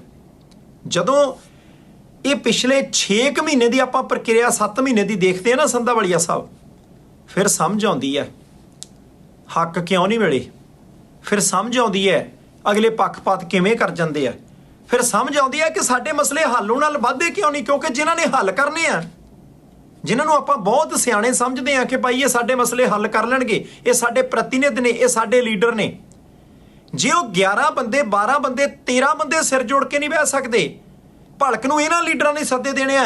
ਸਾਰਾ ਪੰਜਾਬ ਇਕੱਠਾ ਹੋ ਜਾਓ, ਸਾਰਾ ਪੰਥ ਇਕੱਠਾ ਹੋ ਜਾਓ, ਆਪਾਂ ਮੋਰਚਾ ਲਾਉਣਾ ਹੈ, ਆਪਾਂ ਆਹ ਕੰਮ ਕਰਨਾ ਹੈ, ਆਪਾਂ ਜੇਲ੍ਹਾਂ ਭਰਨੀਆਂ, ਆਪਾਂ ਸੜਕ ਰੋਕਣੀ ਹੈ, ਆਪਾਂ ਘਰਾਂ ਦੇ ਝੰਡੇ ਲਾਉਣੇ ਆ। ਕਮਾਲ ਹੈ ਬਈ। ਤੁਸੀਂ ਇਸ ਗੱਲ ਨੂੰ ਪੱਕੀ ਸਮਝ ਕੇ ਬੈਠੇ ਹੋ ਕਿ ਤੁਹਾਡੇ ਹੁਕਮਾਂ ਦੇ ਉੱਤੇ ਪੰਜਾਬ ਦੇ ਕਰੋੜਾਂ ਲੋਕ ਜਾਂ ਕਰੋੜਾਂ ਪੰਜਾਬੀ ਉਸੇ ਵੇਲੇ ਫੁੱਲ ਚੜਾ ਦੇਣਗੇ। ਇਹ ਇਕੱਠੇ ਹੋ ਕੇ ਇੱਕ ਮਕਸਦ ਲਈ ਕੰਮ ਕਰਨਗੇ। ਤੁਸੀਂ 12-13 ਬੰਦੇ ਨਾ ਇਕੱਠੇ ਹੋਇਓ ਸਿਆਣੇ ਸਿਰ। ਬਸ ਆਹੀ ਇੱਕ ਗੱਲ ਹੈ। ਇਹ ਗੱਲ ਤੁਹਾਡੀ ਠੀਕ ਹੈ ਕਿ ਜਦੋਂ ਇਕੱਤਰਤਾ ਹੋਈ ਸੀ ਉਦੋਂ ਬਹੁਤ ਹਰੇਕ ਬੰਦੇ ਨੂੰ ਆਸ ਬੱਝੀ ਸੀ ਵੀ ਚਲੋ ਕੁਛ ਨਾ ਕੁਛ ਨਿਕਲੂਗਾ ਇਹਦੇ 'ਚੋਂ ਚੰਗਾ। ਪਰ ਜਿਵੇਂ ਉਸ ਤੋਂ ਬਾਅਦ ਸਾਰਾ ਕੁਝ ਖਿਲ ਰਿਹਾ, ਉਹਦੇ ਨਾਲ ਆਮ ਜਿਹੜਾ ਸਿੱਖ ਹੈ ਉਹਨੂੰ ਵੀ ਧੱਕਾ ਲੱਗਾ ਕਿ ਜੇ ਇਹ ਸਿਆਸਤ ਜਾਂ ਜਿਹੜੇ ਵਖਰੇਵੇਂ ਆ ਇਹਨਾਂ ਨੂੰ ਪਾਸੇ ਰੱਖ ਕੇ ਇੱਕ ਹੁੰਦਾ ਨਾ ਵੀ ਐਸ ਮੁੱਦੇ ਦੇ ਉੱਪਰ ਆਪਾਂ ਆਪਣੀ ਇਕੱਠੀ ਸਲਾਹ ਕਰ ਲੈਣੀ ਆ ਜੀ। ਉੱਦਾਂ ਜੇ ਕਰਕੇ ਚੱਲ ਲਿਆ ਜਾਂਦਾ ਤੇ ਉਹ ਜਾਣੇ 1 2 3 4 ਮਸਲੇ ਹੱਲ ਹੁੰਦੇ ਤੇ ਹੌਲੀ ਹੌਲੀ ਇਹ ਜਿਹੜੇ ਵਖਰੇਵੇਂ ਆ ਇਹ ਵੀ ਦੂਰ ਹੋ ਜਾਂਦੇ ਤੇ ਚਲੋ ਭਲਾ ਹੋ ਜਾਂਦਾ। ਖੈਰ ਗੱਲ ਜੇ ਤੁਰੀ ਆ, ਗੱਲ ਚੱਲੀ, SGPC ਨੇ ਆਪਣਾ ਹੁਣ ਸਮਾਂ ਆਪਣਾ ਪ੍ਰੋਗਰਾਮ ਦਿੱਤਾ। ਉਸ ਉਲੀਕੇ ਪ੍ਰੋਗਰਾਮ ਦੇ ਉੱਪਰ ਉਹ ਕੀ ਕਰਦੇ ਆ ਉਹ ਵੀ ਦੇਖ ਲਵਾਂਗੇ। ਜਿੱਥੇ ਉਹਨਾਂ ਨੇ ਚਿੱਠੀ ਕਹਿੰਦੇ ਤੇ ਨਾਲ 2-2 ਰਿਮਾਈਂਡਰ ਭੇਜੇ ਨੇ। ਪਿਛਲੇ ਦਿਨੀ ਕੇਂਦਰੀ ਮੰਤਰੀ ਗਜੇਂਦਰ ਸਿੰਘ ਸ਼ੇਖਾਵਤ ਸਾਹਿਬ ਵੀ ਕਹਿ ਗਏ ਸੀ ਵੀ ਸਾਨੂੰ ਦੱਸ ਦਿਓ, ਅਸੀਂ ਕੁਛ ਨਾ ਕੁਛ ਕਰ ਦਿੰਦੇ ਹਾਂ। ਉੱਧਰੋਂ ਆਉਣ ਵਾਲੇ ਦਿਨਾਂ ਦੇ ਵਿੱਚ ਕੋਈ ਨਾ ਕੋਈ ਗੱਲ ਚੰਗੀ ਖਬਰ ਆ ਜਾਵੇ, ਇਹ ਸਮਾਂ ਦੱਸੂਗਾ। ਪਰ ਇੱਕ ਗੱਲ ਚੰਗੀ ਗੱਲ ਜਿਹੜੀ ਉਹ ਜਥੇਦਾਰ ਸਾਹਿਬ ਕਹਿੰਦੇ ਨੇ ਕੀਤੀ ਆ, ਜਥੇਦਾਰ ਅਕਾਲ ਤਖਤ ਸਾਹਿਬ ਕਾਰਜਕਾਰੀ ਗਿਆਨੀ ਹਰਪ੍ਰੀਤ ਸਿੰਘ ਹੋਰੀ, ਉਹ ਕਹਿੰਦੇ ਵੀ ਜਿਹੜਾ ਮੁੱਖ ਮੰਤਰੀ ਸਾਹਿਬ ਨੇ ਇਹ ਐਲਾਨ ਕਰ ਦਿੱਤਾ ਨਾ ਕਿ ਪਾਲਕੀ ਸਾਹਿਬ ਦੇ ਲਈ ਜਿਹੜੀਆਂ ਵਰਤੀਆਂ ਜਾਂਦੀਆਂ ਗੱਡੀਆਂ ਨੇ, ਆਪਾਂ ਆਮ ਦੇਖਦੇ ਹਾਂ ਕਿ ਜਦੋਂ ਨਗਰ ਕੀਰਤਨ ਹੋਵੇ ਉਦੋਂ ਵੀ ਇੱਕ ਵੱਖਰੀ ਤਰ੍ਹਾਂ ਦਾ ਵਾਹਨ ਹੁੰਦਾ ਜਿਹਦੇ 'ਚ ਗੁਰੂ ਮਹਾਰਾਜ ਦਾ ਪ੍ਰਕਾਸ਼ ਲਿਜਾਇਆ ਜਾਂਦਾ, ਜਾਂ ਆਮ ਸ਼ਹਿਰਾਂ ਦੇ ਵਿੱਚ ਪਿੰਡਾਂ ਥਾਵਾਂ 'ਤੇ ਵੀ ਗੁਰੂ ਮਹਾਰਾਜ ਦਾ ਪ੍ਰਕਾਸ਼ ਲੈ ਕੇ ਜਾਣ ਦੇ ਲਈ ਜਿਹੜਾ ਸਾਧਨ ਵਰਤਿਆ ਜਾਂਦਾ, ਉਸ ਪਾਲਕੀ ਸਾਹਿਬ ਦੇ ਲਈ ਵਰਤੀਆਂ ਜਾਣ ਵਾਲੀਆਂ ਗੱਡੀਆਂ ਦਾ ਜਿਹੜਾ ਵੀ ਟੈਕਸ ਹੈ ਉਹ ਚਾਹੇ ਕਿਸੇ ਵੀ ਤਰ੍ਹਾਂ ਦਾ, ਉਹ ਪੰਜਾਬ ਸਰਕਾਰ ਨੇ ਮਾਫ ਕਰ ਦਿੱਤਾ। ਕਹਿੰਦੇ ਚੰਗੀ ਗੱਲ ਆ। ਨਹੀਂ, ਬਹੁਤ ਚੰਗਾ ਜੀ। ਆਪਾਂ ਤਾਂ ਪਹਿਲੇ ਦਿਨ ਤੋਂ ਕਹਿੰਦੇ ਕਿ ਇੱਕ ਟਰੈਕ ਤੇ ਹੋਈਏ। ਪੰਜਾਬ 'ਚ ਬਹੁਤ ਕੁਝ ਕਰਨ ਵਾਲਾ। SGPC, ਜਥੇਦਾਰ ਸਾਹਿਬ, ਵੱਖ-ਵੱਖ ਧਾਰਮਿਕ ਸੰਸਥਾਵਾਂ ਦੀਆਂ ਕਮੇਟੀਆਂ, ਸੱਭਿਆਚਾਰਕ ਕਮੇਟੀਆਂ, ਪੰਜਾਬ ਸਰਕਾਰ, ਕੇਂਦਰ ਸਰਕਾਰ, ਅਸੀਂ ਸਾਰੇ ਹੀ ਜਣੇ ਇੱਕ ਲੀਹ ਤੇ ਤੁਰਾਂਗੇ, ਫਿਰ ਅੱਪੜ ਜਾਾਂਗੇ ਕਿਤੇ ਨਾ ਕਿਤੇ। ਇੱਕ ਤੁਰੂਗਾ ਦੂਜਾ ਲੱਤ ਖਿੱਚ ਦੂਗਾ, ਫਿਰ ਸੂਤ ਨਹੀਂ ਆਉਣਾ। ਮੁੱਖ ਮੰਤਰੀ ਸਾਹਿਬ ਦੀ ਪਿਛਲੇ ਦਿਨੀ ਜਥੇਦਾਰ ਸਾਹਿਬ ਨਾਲ ਮੁਲਾਕਾਤ, ਮੀਟਿੰਗ ਵੀ ਹੋਈ। ਉਹਦੇ ਤੋਂ ਬਾਅਦ ਲੱਗਦਾ ਸੀ ਕਿ ਕਿਤੇ ਨਾ ਕਿਤੇ ਕੰਮ ਸੂਤ ਆਜੂ। ਜਥੇਦਾਰ ਸਾਹਿਬ ਨੇ ਵੀ ਕਿਹਾ ਹੋ ਸਕਦਾ ਪੰਜਾਬ ਸਰਕਾਰ ਨੇ ਫੈਸਲਾ ਕਰ ਦਿੱਤਾ, ਬਹੁਤ ਵਧੀਆ। ਜੇ ਦੂਸਰੇ ਧਰਮਾਂ ਦੇ ਨਾਲ ਸੰਬੰਧਿਤ ਲੋਕ, ਉਹਨਾਂ ਦੀਆਂ ਸੰਸਥਾਵਾਂ ਵੀ ਕਿਸੇ ਤਰ੍ਹਾਂ ਦੀ ਛੂਟ ਚਾਹੁੰਦੀਆਂ, ਦੇਣੀ ਚਾਹੀਦੀ ਹੈ ਉਹਨਾਂ ਨੂੰ। ਰੌਲਾ ਨਹੀਂ ਪੈਣਾ ਚਾਹੀਦਾ। ਲੋਕਾਂ ਦੇ ਸਮੇਂ ਦਾ ਇੱਕ ਸਕਿੰਟ, ਲੋਕਾਂ ਦੀ ਛੋਟੀ ਤੋਂ ਛੋਟੀ એનર્ਜੀ ਡਿਵੈਲਪਮੈਂਟ ਵਾਲੇ ਪਾਸੇ ਚੱਲੇ, ਗੱਲ ਫੇਰ ਸੂਤ ਆਉਂਦੀ ਹੈ। ਪਰ ਸੰਧਾਵਾਲੀਆ ਸਾਹਿਬ, ਇੱਥੇ ਵੀ ਇੱਕ ਨੁਕਤਾ ਹੋਰ ਹੈਗਾ। ਫੂਲਕਾ ਸਾਹਿਬ, ਐਡਵੋਕੇਟ ਐਚ.ਐਸ. ਫੂਲਕਾ, ਉਹਨਾਂ ਨੇ ਪ੍ਰੈਸ ਕਾਨਫਰੰਸ ਕੀਤੀ ਨਾਲ ਅਗਾਂਹਵਧੂ ਕਿਸਾਨ ਜਾਂ ਕਿਸਾਨਾਂ ਨੂੰ ਸੇਧ ਦੇਣ ਵਾਲੇ ਨਾਲ ਬਿਠਾਏ। ਉਹਨਾਂ ਨੇ ਫਿਰ ਇੱਕ ਵਾਰੀ ਕਹਿ ਦਿੱਤਾ ਕਿ ਦੇਖੋ ਭਾਈ, ਥੋੜ੍ਹੀ ਜੀ ਇਸ ਕਿਸਮ ਦੀ ਖੇਤੀ ਕਰਨ ਦੀ ਲੋੜ ਹੈ। ਉਹ ਕਹਿੰਦੇ ਸਿੱਧੀ ਬਿਜਾਈ ਦਾ ਹੋਕਾ ਦਿੱਤਾ ਸੀ, ਤੁਸੀਂ ਬਹੁਤ ਹੁੰਗਾਰਾ ਦਿੱਤਾ। ਆਹ ਦੇਖੋ ਜੀ, ਕਹਿੰਦੇ ਉਹੀ ਸਿਆਣੇ ਸੱਜਣ ਨੇ, ਇੰਨੇ ਸਾਲ ਖੇਤੀ ਕਰਦੇ ਨੂੰ ਹੋ ਗਿਆ, ਰੁਪਈਏ ਵੀ ਬਚਾਉਂਦੇ ਆ। ਹੁਣ ਆਪਾਂ ਇਸ ਤਰ੍ਹਾਂ ਦੀ ਖੇਤੀ ਕਰਨੀ ਆ ਪੰਜਾਬ ਦੇ ਲੋਕੋ, ਮੈਂ ਤੁਹਾਨੂੰ ਹੋਕਾ ਦਿੰਦਾ। ਇਹੀ ਹੋਕਾ ਜੇ ਉਹ ਠੀਕ ਹੈ ਸਰਕਾਰਾਂ ਵੀ ਦੇਣ, ਇਹੀ ਹੋਕਾ ਜੇ ਉਹ ਠੀਕ ਹੈ SGPC ਦੇਵੇ, ਆਪਾਂ ਇੱਕ ਪਾਸੇ ਨੂੰ ਵਧੀਏ। ਤੇ ਜੇ ਆਪਾਂ ਆਪਸ ਦੇ ਵਿੱਚ ਹੀ ਲੜਦੇ ਰਹਿ, ਗੱਲ ਦੂਜੇ ਪਾਸੇ ਨੂੰ ਹੀ ਤੁਰਦੀ ਰਹੀ, ਫੇਰ ਭੋਰਾ ਸੰਧਾਵਾਲੀਆ ਸਾਹਿਬ ਔਖਾ ਹੋ ਜਾਊਗਾ। ਕਿਉਂਕਿ ਸਾਡੇ ਕੋਲੋਂ ਤਾਂ ਪਹਿਲੀਆਂ ਨਹੀਂ ਨਜਿੱਠੀਆਂ ਜਾਂਦੀਆਂ। ਹੁਣ ਤੁਸੀਂ ਦੇਖੋ, ਇੱਕ ਪਾਸੇ ਸਾਡੇ ਨਿਆਣੇ ਬੇਰੁਜ਼ਗਾਰ ਨੇ, ਸਾਡੇ ਵਿਦਿਅਕ ਢਾਂਚੇ ਦੇ ਵਿੱਚ ਬਹੁਤ ਵੱਡੀ ਤਬਦੀਲੀ ਦੀ ਲੋੜ ਹੈ, ਹੈਲਥ ਸਿਸਟਮ 'ਚ ਤਬਦੀਲੀ ਦੀ ਲੋੜ ਹੈ, ਮੁੱਢਲੇ ਢਾਂਚੇ 'ਚ ਬਹੁਤ ਸਾਰੇ ਪੈਚ ਵਰਕ ਕਰਨ ਵਾਲੇ ਨੇ। ਹੁਣ ਕਹਿੰਦੇ ਆ ਜੀ, ਇੱਕ ਹੋਰ ਸਾਬਕਾ ਕੈਬਨਿਟ ਮੰਤਰੀ ਨੇ ਪੰਜਾਬ ਦੇ, ਉਹਨਾਂ ਨੇ ਵੀ ਕਹਿੰਦੇ ਟੈਂਡਰ 5-7 ਕਰੋੜ ਦੇ ਜਾਰੀ ਕੀਤੇ ਸੀ। ਉਹਦੀ ਵੀ ਜਾਂਚ ਪੜਤਾਲ ਸ਼ੁਰੂ ਹੋ ਗਈ ਆ ਕਿ ਵਿੱਚੋਂ 4 ਛਿੱਲੜ ਕਿਤੇ ਇੱਧਰ ਉੱਧਰ ਤਾਂ ਨਹੀਂ ਹੋਏ। ਤੇ ਸਾਬਕਾ ਮੰਤਰੀ ਸਾਹਿਬ ਦੇ 5 ਨਜ਼ਦੀਕੀ ਬੰਦੇ ਜਿਹੜੇ ਆ, ਉਹਨਾਂ ਨੂੰ ਕਹਿੰਦੇ ਵਿਜੀਲੈਂਸ ਨੇ ਮੜ ਜਾ ਸੱਦਿਆ, ਆਇਓ ਮੜ ਜਾ ਚਾਹ ਦਾ ਕੱਪ ਪੀਓ, ਨਾਲੇ 2-4 ਗੱਲਾਂ ਬਾਤਾਂ ਸਵਾਲਾਂ ਦੇ ਰੂਪ 'ਚ ਕਰ ਲਾਂਗੇ। ਇਹ ਗੱਲ ਤਾਂ ਠੀਕ ਆ। ਜੇ ਮੈਂ ਗਲਤ ਨਹੀਂ ਤੇ ਤੁਸੀਂ ਸ਼ਾਇਦ ਵਿਜੇਂਦਰ ਸਿੰਗਲਾ ਹੋਰਾਂ ਦੀ ਗੱਲ ਕਰਦੇ ਹੋ। ਵਿਜੇਂਦਰ ਸਿੰਗਲਾ ਹੋਰਾਂ ਦੇ ਬਾਰੇ 'ਚ ਇਹ ਜਿਹੜੀ ਚਰਚਾ ਚੱਲੀ ਆ, ਮੇਰੇ ਖਿਆਲ ਨਾਲ ਜਦ ਤੱਕ ਉਹਦਾ ਕੋਈ ਅਥੈਂਟਿਕ ਰੂਪ ਸਾਹਮਣੇ ਨਹੀਂ ਆਉਂਦਾ, ਕੋਈ ਹੋਰ ਗੱਲ ਕਿਸੇ ਪਾਸਿਓਂ ਸਾਹਮਣੇ ਨਹੀਂ ਆਉਂਦੀ, ਉਨੀ ਦੇਰ ਤੱਕ ਤਾਂ ਕਿਸੇ ਤਰ੍ਹਾਂ ਦੀ ਕੋਈ ਗੱਲ ਕਹਿਣੀ ਔਖੀ ਆ। ਪਰ ਇਹ ਗੱਲ ਤਾਂ ਹੈਗੀ ਆ ਵੀ ਜਿਸ ਹਿਸਾਬ ਨਾਲ ਇੱਕ ਤੋਂ ਬਾਅਦ ਦੂਜਾ, ਦੂਜੇ ਤੋਂ ਬਾਅਦ ਤੀਜਾ, ਤੀਜੇ ਤੋਂ ਬਾਅਦ ਚੌਥਾ ਘੁਟਾਲਾ, ਆਪਾਂ ਇਹ ਨਹੀਂ ਕਹਿੰਦੇ ਵੀ ਉਹ ਅਲੱਗ-ਅਲੱਗ ਲੀਡਰਾਂ ਨਾਲ ਜੁੜਿਆ ਹੋਇਆ, ਤਾਂ ਪੰਜਾਬ 'ਚ ਹੀ ਆ। ਉਹ ਚਾਹੇ ਕਿਸੇ ਮਹਿਕਮੇ 'ਚ ਹੋਇਆ, ਕਿਸੇ ਤਰੀਕੇ ਨਾਲ ਹੋਇਆ, ਉਹਦੇ 'ਚ ਜਿਹੜੀ ਪੈਸੇ ਦੀ ਇੱਧਰ ਉੱਧਰ ਕੁਛ ਨਾ ਕੁਛ ਜੋ ਵੀ ਕੀਤਾ ਗਿਆ, ਇੱਥੋਂ ਇਹ ਗੱਲ 'ਤੇ ਪਤਾ ਲੱਗਦੀ ਹੈ ਵੀ ਉਹ ਪੈਸਾ ਪੰਜਾਬ ਦਾ ਸੀ, ਪੰਜਾਬੀਆਂ ਦਾ ਸੀ। ਅਤੇ ਜੇ ਉਹ ਸਹੀ ਤਰੀਕੇ ਨਾਲ ਵਰਤਿਆ ਜਾਂਦਾ ਜਾਂ ਸਹੀ ਤਰੀਕੇ ਨਾਲ ਉਹ ਸਾਰਾ ਕੁਛ ਕੀਤਾ ਜਾਂਦਾ ਤਾਂ ਪੰਜਾਬ ਨੂੰ ਫਾਇਦਾ ਹੋ ਸਕਦਾ ਸੀ। ਉਹਦੇ 'ਚੋਂ ਕਿਸੇ ਨੇ ਆਪਣੇ ਲਈ ਜਾਂ ਆਪਣੇ ਨਾਲ ਰਲ ਕੇ ਕੋਈ ਚੰਦ ਸਾਥੀਆਂ ਨੇ ਉਹਦੇ 'ਚੋਂ ਫਾਇਦਾ ਕੱਢਣ ਦੀ ਕੋਸ਼ਿਸ਼ ਕੀਤੀ। ਗਲਤੀ ਇਹ ਹੈ। ਹੁਣ ਇਹਦੇ 'ਚੋਂ ਕੀ ਨਿਕਲਦਾ ਇਹ ਤਾਂ ਪਤਾ ਨਹੀਂ, ਪਰ ਉੱਧਰੋਂ ਨਿਕਲਣ ਦੀ ਕੋਸ਼ਿਸ਼ ਆਸ਼ੂ ਸਾਹਿਬ ਨੇ ਜ਼ਮਾਨਤ ਲਾਈ ਆ। ਵੈਸੇ ਤੇ ਉਹਦੇ ਨਾਲ ਦੇ ਬੰਦਿਆਂ ਨੇ ਕਹਿੰਦੇ ਚਲਾਈ ਸੀ, ਉਹ ਤਾਂ ਸ਼ਾਇਦ ਖਾਰਜ ਹੋ ਗਈ ਹੈਗਾ। ਉਹਨਾਂ ਦੀ ਜ਼ਮਾਨਤ ਦਾ ਹੁਣ ਕੀ ਬਣਦਾ, 7 ਤਰੀਕ ਨੂੰ ਸੁਣਵਾਈ ਆ, ਇਹ ਹੁਣ ਟਾਈਮ ਦੱਸੂ। ਰੋਜ਼ ਨਵਾਂ ਕੋਈ ਨਾ ਕੋਈ ਖੁਲਾਸਾ ਹੋ ਰਿਹਾ ਜੀ, ਰੋਜ਼ ਨਵੇਂ ਪਾਸੇ ਨੂੰ ਜਾਂਚ ਜਾ ਰਹੀ ਹੈ। ਆਸ਼ੂ ਸਾਹਿਬ ਇੱਕ ਤੋਂ ਬਾਅਦ ਦੂਜੀ ਤੋਂ ਬਾਅਦ ਤੀਸਰੀ ਵਾਰੀ ਰਿਮਾਂਡ ਤੇ ਗਏ, ਫਿਰ ਅਦਾਲਤੀ ਹਿਰਾਸਤ ਦੇ ਵਿੱਚ ਭੇਜ ਦਿੱਤਾ ਕਿ ਭਾਈ ਉੱਥੇ ਚੱਲੋ। ਫਿਰ ਅਗਲਿਆਂ ਨੇ ਜ਼ਮਾਨਤ ਦੀ ਅਰਜ਼ੀ ਲਾਉਣੀ ਸੀ, ਜੱਜ ਸਾਹਿਬ ਨੇ ਕਿਹਾ 7 ਨੂੰ ਫੈਸਲਾ ਕਰਦੇ ਆ, ਕੋਈ ਗੱਲ ਨਹੀਂ ਸੁਣਵਾਈ ਕਰਦੇ ਆ। ਉਹਨਾਂ ਦੇ 2 ਸਾਥੀ ਉਹ ਕਹਿੰਦੇ ਜੀ ਸਾਨੂੰ ਜ਼ਮਾਨਤ ਜ਼ਰੂਰ ਦਿਓ, ਕਹਿੰਦੇ ਅੰਦਰ ਬੈਠੋ ਅਜੇ ਨਹੀਂ, ਰੱਦ। ਹੁਣ ਦੇਖੋ ਸਬੂਤਾਂ ਨਾਲ ਛੇੜਛਾੜ ਨਹੀਂ ਹੋਣੀ ਚਾਹੀਦੀ। ਆਸ਼ੂ ਸਾਹਿਬ ਭਾਰਤ ਭੂਸ਼ਣ ਆਸ਼ੂ ਜੇ ਠੀਕ ਨੇ, ਜੇ ਸੱਚੇ ਨੇ, ਜੇ ਕੋਈ ਘਪਲਾ ਨਹੀਂ ਕੀਤਾ ਜ਼ਮਾਨਤ ਮਿਲ ਜੂ।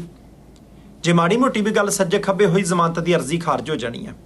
ਇਹ ਬਹੁਤ ਸੋਚ ਵਿਚਾਰ ਕੇ ਚੱਲਿਆ ਜਾਵੇ ਕਿ ਪੰਜਾਬ ਦੇ ਲੀਡਰਾਂ ਦੇ ਲਈ ਆਉਣ ਵਾਲੇ ਦਿਨ ਸੁਖਾਲੇ ਨਹੀਂ। ਪਰ ਦੂਜੇ ਪਾਸੇ ਲੀਡਰ ਤਾਂ ਸੰਧਾਵਾਲੀਆ ਸਭ ਲੀਡਰ ਹੀ ਨੇ ਭਾਈ, ਉਹਨਾਂ ਨੂੰ ਕੌਣ ਰੋਕ ਸਕਦਾ। ਤੁਸੀਂ ਦੇਖੋ ਨਾ ਨੁਹਾਰ ਕਿੱਦਾਂ ਬਦਲ ਰਹੀ ਹੈ।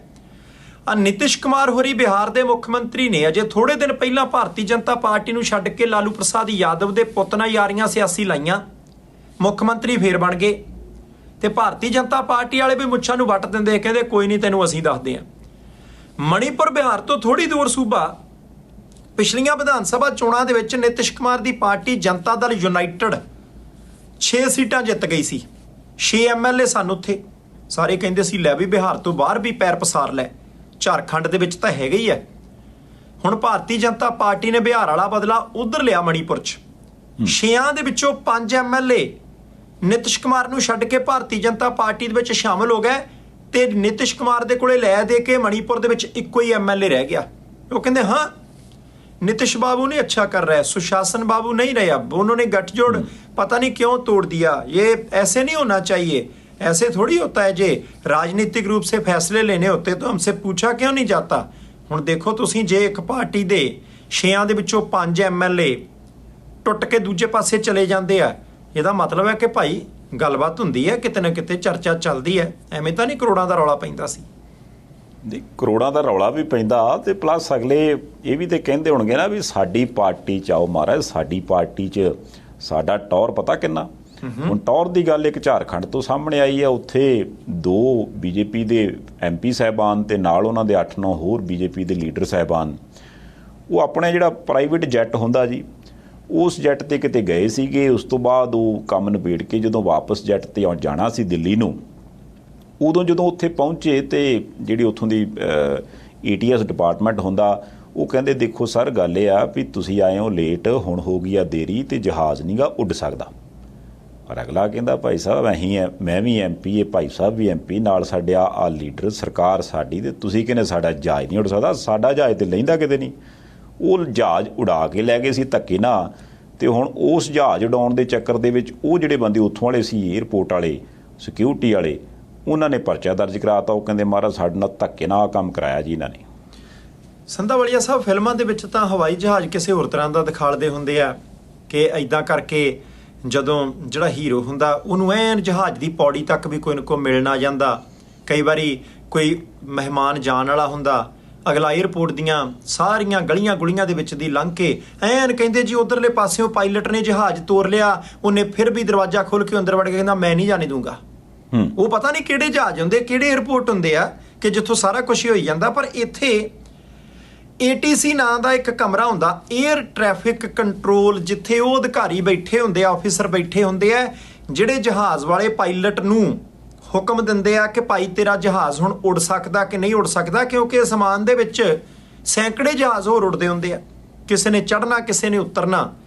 ਇਹਨਾਂ ਦੇ ਉੱਤੇ ਦੋਸ਼ ਕੀ ਲੱਗਾ ਕਿ ਝਾਰਖੰਡ ਦਾ ਜਿਹੜਾ ਦੇਵਘਰ ਏਅਰਪੋਰਟ ਹੈ, ਇਹ ਉੱਥੇ ਆਏ ਤੇ ਆਣ ਕੇ ਇਹਨਾਂ ਨੇ ਕਿਹਾ ਜਹਾਜ਼ ਵੀ ਅਸੀਂ ਜਾਣਾ ਹੀ। ਉਹ ਕਹਿੰਦੇ ਤੁਸੀਂ ਨਹੀਂ ਜਾ ਸਕਦੇ ਭਾਈ, ਹੁਣ ਨਹੀਂ ਪ੍ਰਵਾਨਗੀ ਮਿਲ ਸਕਦੀ, ਫਿਰ ਦੇਖਾਂਗੇ। ਸਿੱਧੇ ATC 'ਚ ਵੜ ਗਿਆ ਜਾ ਕੇ ਏਅਰ ਟ੍ਰੈਫਿਕ ਕੰਟਰੋਲ ਵਾਲਾ ਜਿਹੜਾ ਆਫਿਸ ਹੈ। ਹੁਣ ਅਧਿਕਾਰੀਆਂ ਨੇ ਦੋਸ਼ ਲਾਇਆ, ਕਹਿੰਦੇ ਜੀ ਸਾਡੇ ਤੇ ਪ੍ਰੈਸ਼ਰ ਪਾਇਆ, ਅਸੀਂ ਨਹੀਂ ਸੀ ਚਾਹੁੰਦੇ ਜਹਾਜ਼ ਉੱਡੇ, ਪ੍ਰੈਸ਼ਰ ਪਾ ਕੇ ਧੱਕੇ ਨਾਲ ਸਾਡੇ ਕੋਲੋਂ ਜਿਹੜਾ ਉਹ ਜਹਾਜ਼ ਉਡਾਉਣ ਦੀ ਪਰਮਿਸ਼ਨ ਲਈ ਗਈ ਆ। ਤੇ ਹੁਣ ਕਹਿੰਦੇ ਆ ਜੀ ਪਰਚਾ ਹੋ ਗਿਆ। ਸੰਧਾਲੀਆ ਸਾਹਿਬ ਮੈਂ ਉਦਾਂ ਹੀ ਸਮਝਦਾ ਸੀ ਕਿ ਭਾਈ ਜਦੋਂ ਤੁਸੀਂ ਲੀਡਰ ਲੋਕ ਗੱਡੀਆਂ ਗੁੱਡੀਆਂ ਤੇ ਜਾਂਦੇ ਆ, ਲੋਕਾਂ ਨੂੰ ਰੋਕ ਦਿੰਦੇ ਆ, ਸੜਕ ਖਾਲੀ ਕਰਾ ਲੈਂਦੇ ਆ, ਮੈਨੂੰ ਇਹ ਨਹੀਂ ਸੀ ਪਤਾ ਕਿ ਤੁਹਾਡੀ ਤਾਕਤ ਇੰਨੀ ਆ ਤੁਸੀਂ ਜਹਾਜ਼ ਵੀ ਆਪੇ ਉਡਾ ਲੈਂਦੇ ਹੋ। नहीं जहाज अगले ने डाया देखो अरे तुम्हें नहीं पता है कौन है हम ਪਰ ਮੈਂ ਤਾਂ ਇਹ ਸੋਚਦਾ ਵੀ ਚਲੋ ਫਿਰ ਵੀ ਇਹ ਜੋ ਕੁਝ ਵੀ ਉਹਨਾਂ ਨੇ ਕੀਤਾ ਜੇ ਉਹਨਾਂ ਨੂੰ ਕਿਤੇ ਉਦੋਂ ਸਮਝਾਇਆ ਜਾਂਦਾ ਵੀ ਸਰ ਜੇ ਤੁਸੀਂ ਹੁਣ ਧੱਕੇ ਨਾਲ ਇਸ ਵਕਤ ਆਨੇ ਵੀ ਜਹਾਜ਼ ਉਡਾ ਲਓ ਹੋ ਸਕਦਾ ਤੁਹਾਨੂੰ ਤਾਂ ਐਂ ਜਾਪਦਾ ਵੀ ਮਹਾਰਾਜ ਉੱਤੇ ਅਸਮਾਨ ਖਾਲੀ ਹੈ ਇੱਥੋਂ ਸੈਲਫ ਮਾਰਨਾ ਆਪਾਂ ਵਿੱਚ ਬਹਿਣਾ ਤੇ ਫੁਰ ਹੋ ਜਾਣਾ ਉੱਤੇ ਜੇ ਤੁਸੀਂ ਉਹਨਾਂ ਨੂੰ ਕਿਤੇ ਉਸ ਕਮਰੇ 'ਚ ਲਿਜਾ ਕੇ ਉਹ ਵਾਲੀ ਸਕਰੀਨ ਵਿਖਾਉਂਦੇ ਜਿੱਥੇ ਉਹ ਜਹਾਜ਼ਾਂ ਦਾ ਟ੍ਰੈਫਿਕ ਹੁੰਦਾ ਵੀ ਕਿੰਨੇ ਚਿਰ 'ਚ ਕਿਹੜਾ ਕਿੱਧਰ ਨੂੰ ਜਾਂਦਾ ਕਿਹਦੀ ਕੀ ਟਾਈਮਿੰਗ ਆ ਕਿੰਨੇ ਕਿਸ ਰੂਟ 'ਤੇ ਕਿੱਥੇ ਪਹੁੰਚਣਾ ਤੇ ਮਾੜਿਆ ਜਿਹਾ ਵੀ ਇੱਧਰ ਉੱਧਰ ਹਿਲ ਜੁਲ ਹੋ ਗਈ ਤੇ ਕਿੰਨਾ ਨੁਕਸਾਨ ਹੋ ਸਕਦਾ फिर हो सकता लीडर साहब आप ही कहते चले कोई बात नहीं रहने दें कल चले जाएंगे नहीं तो गाड़ी से चले जाएंगे है ना ये तो हम चलो उन्होंने ना समझा पाया होगा ਜਾਂ ਹੋ ਸਕਦਾ ਉਹਨਾਂ ਨੂੰ ਥੋੜੀ ਜਿਹੀ ਲੀਡਰੀ ਕਾਹਲੀ ਆਈ ਹੋਵੇ ਤੇ ਅਗਲੇ ਨੇ ਇਹ ਕੰਮ ਕਰ ਲਿਆ ਬਾਕੀ ਚਲੋ ਇਹ ਆ ਵੀ ਇਹ ਹਰੇਕ ਦਾ ਪਤਾ ਕਰਨਾ ਚਾਹੀਦਾ ਇੱਕ ਲਾਭ ਸਿੰਘ ਉਗੋਕੇ ਸਾਹਿਬ ਬਾਰੇ ਵੀ ਇੱਕ ਖਬਰ ਤੁਰੀ ਫਿਰਦੀ ਸੀ ਕਹਿੰਦੇ ਇੱਕ ਬਜ਼ੁਰਗ ਆ ਉਸ ਬਜ਼ੁਰਗ ਨੇ ਹੱਥ ਦੇ ਵਿੱਚ ਪੋਸਟਰ ਫੜਿਆ ਤੇ ਉਹ ਆਖੀ ਜਾਂਦੇ ਵੀ ਮੇਰਾ ਐਮਐਲਏ ਗੁੰਮਸ਼ੁਦਾ ਮਹਾਰਾਜ ਮੇਰੀ ਸੁਣਵਾਈ ਨਹੀਂ ਹੁੰਦੀ ਤੇ ਜਿਹੜਾ ਬੰਦਾ ਲੱਭ ਕੇ ਲਿਆਊਗਾ ਉਹਨੂੰ ਇਨਾਮ ਬੜਾ ਤਕੜਾ ਰੱਖਿਆ ਉਹਨੇ ਬਜ਼ੁਰਗ ਨੇ 101 ਰੁਪਏ ਦਾ ਉਹ ਤੁਹਾਡੀ ਹਾਂਜੀ ਉਹ ਕਹਿੰਦਾ ਕੇਜਰੀਵਾਲ ਸਾਹਿਬ ਤੇ ਭਗਵੰਤ ਮਾਨ ਮੈਨੂੰ ਇਨਸਾਫ ਦੇਣ ਕਹਿੰਦੇ ਮੈਂ ਵਰਕਰ ਆ ਉਹਨਾਂ ਦਾ ਮੈਂ ਬੜਾ ਪ੍ਰਚਾਰ ਕੀਤਾ ਉਹਨਾਂ ਦੇ ਲਈ ਪਰ ਕਹਿੰਦੇ ਹੁਣ ਮੇਰੀ ਸੁਣਵਾਈ ਕੋਈ ਨਹੀਂ ਨਹੀਂ ਜੀ ਦੇਖੋ ਅਸੀਂ ਤਾਂ ਮੈਨੂੰ ਇਦਾਂ ਲੱਗਦਾ ਹੁੰਦਾ ਸੰਧਾਲੀਆ ਸਾਹਿਬ ਕਿ ਅਸੀਂ ਬਜ਼ੁਰਗਾਂ ਦਾ ਉਮਰ ਦੇ ਲਿਹਾਜ਼ ਦੇ ਨਾਲ ਅਸੀਂ ਸਤਿਕਾਰ ਕਰਦੇ ਹਾਂ ਪਰ ਤੁਹਾਡੀ ਇਸ ਕਰਕੇ ਨਹੀਂ ਬਜ਼ੁਰਗੋ ਸੁਣਵਾਈ ਹੋਣੀ ਚਾਹੀਦੀ ਕਿ ਤੁਸੀਂ ਇੱਕ ਸਿਆਸੀ ਪਾਰਟੀ ਦੇ ਇੱਕ ਉਮੀਦਵਾਰ ਦੇ ਲਈ ਪ੍ਰਚਾਰ ਕੀਤਾ ਨਾ ਤੁਸੀਂ ਦੇਸ਼ ਦੇ ਨਾਗਰਿਕ ਹੋ ਤੁਸੀਂ ਪੰਜਾਬ ਸੂਬੇ ਦੇ ਰਹਿਣ ਵਾਲੇ ਹੋ ਤੁਸੀਂ ਭਦੌੜ ਦੇ ਵੋਟਰ ਹੋ ਤੁਹਾਡੇ ਹੱਕ ਨੇ ਤੇ ਤੁਹਾਨੂੰ ਹੱਕ ਐਮਐਲਏ ਜਾਂ ਮੁੱਖ ਮੰਤਰੀ ਨੇ ਜਾਂ ਵਿਰੋਧੀ ਧਿਰ ਦੇ ਲੀਡਰ ਨੇ ਨਹੀਂ ਦੇਣੇ ਤੁਹਾਨੂੰ ਹੱਕ ਭਾਰਤ ਦਾ ਸੰਵਿਧਾਨ ਦਿੰਦਾ ਤੁਹਾਨੂੰ ਹੱਕ ਕਾਨੂੰਨ ਦਿੰਦਾ ਕਿ ਤੁਹਾਡੀ ਸੁਣਵਾਈ ਹੋਣੀ ਚਾਹੀਦੀ ਹੈ ਹੁਣ ਜੇ ਤੁਹਾਡੀ ਸੁਣਵਾਈ ਨਹੀਂ ਹੁੰਦੀ ਉਹਦੇ ਪਿੱਛੇ ਕਾਰਨ ਕੀ ਹੈ ਅਸੀਂ ਐਮਐਲਏ ਸਾਹਿਬ ਨੂੰ ਬੇਨਤੀ ਕਰਦੇ ਹਾਂ ਕਿ ਭਾਈ ਬਜ਼ੁਰਗਾਂ ਨੂੰ ਦੁੱਖ ਸੁੱਖ ਸੁਣੋ ਕੀ ਗੱਲ ਹੈ ਪਰ ਇਸ ਕਰਕੇ ਨਾ ਸੁਣਿਓ ਕਿ ਤੁਹਾਡੀ ਪਾਰਟੀ ਦੇ ਲਈ ਉਹਨਾਂ ਨੇ ਪ੍ਰਚਾਰ ਕੀਤਾ ਇਸ ਕਰਕੇ ਸੁਣਿਓ ਕਿ ਤੁਹਾਡੀ ਕਨਸਟੀਚੁਐਂਸੀ ਦੇ ਤੁਹਾਡੇ ਹਲਕੇ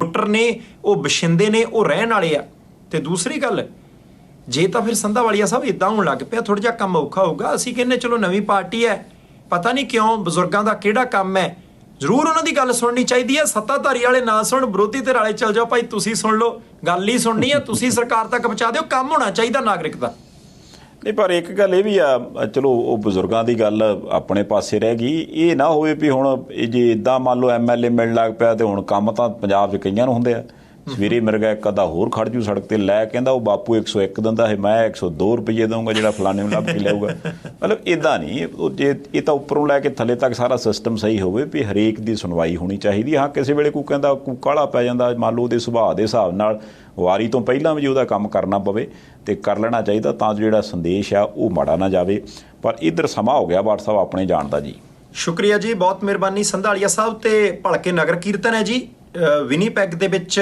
ਤੇ ਹੁਣ ਉਸ ਗੁਰੂ ਘਰ ਦੇ ਵਿੱਚ ਜਿੱਥੋਂ ਪਾਰਲੀਮੈਂਟ ਦੇ ਮੋਹਰੇ ਨਗਰ ਕੀਰਤਨ ਜਿਹੜਾ ਉਹ ਸਟਾਰਟ ਹੋਣਾ ਸ਼ੁਰੂ ਹੋਣਾ ਤੇ ਅਸੀਂ ਪ੍ਰਾਈਮ ਏਸ਼ੀਆ ਦੀ ਟੀਮ ਵੱਲੋਂ ਮੈਂ ਵੀ ਉੱਥੇ ਆਉਂਗਾ ਅਮਨ ਖੜਕੜ ਸਾਹਿਬ ਉੱਥੇ ਹੋਣਗੇ ਸਾਡੀ ਸਥਾਨਕ ਜਿਹੜੀ ਟੀਮ ਹੈ ਉਹ ਵੀ ਉੱਥੇ ਹੋਏਗੀ ਸਾਰੀ ਸੋ ਉੱਥੇ ਦਰਸ਼ਨ ਦਿਦਾਰੇ ਕਰਦੇ ਹਾਂ ਜੀ ਵਿਨੀਪੈਗ ਦੀ ਸੰਗਤ ਦੇ ਸੋ ਜ਼ਰੂਰ ਪਹੁੰਚਣਾ ਜੀ ਤੁਸੀਂ ਉਸ ਨਗਰ ਕੀਰਤਨ ਤੇ ਫਿਲਹਾਲ ਦਿਓ ਇਜਾਜ਼ਤ ਦੇਖਦੇ ਰਹਿਣਾ ਪ੍ਰਾਈਮ ਏਸ਼ੀਆ TV ਤੁਹਾਡਾ ਆਪਣਾ ਤੁਹਾਡੇ ਲਈ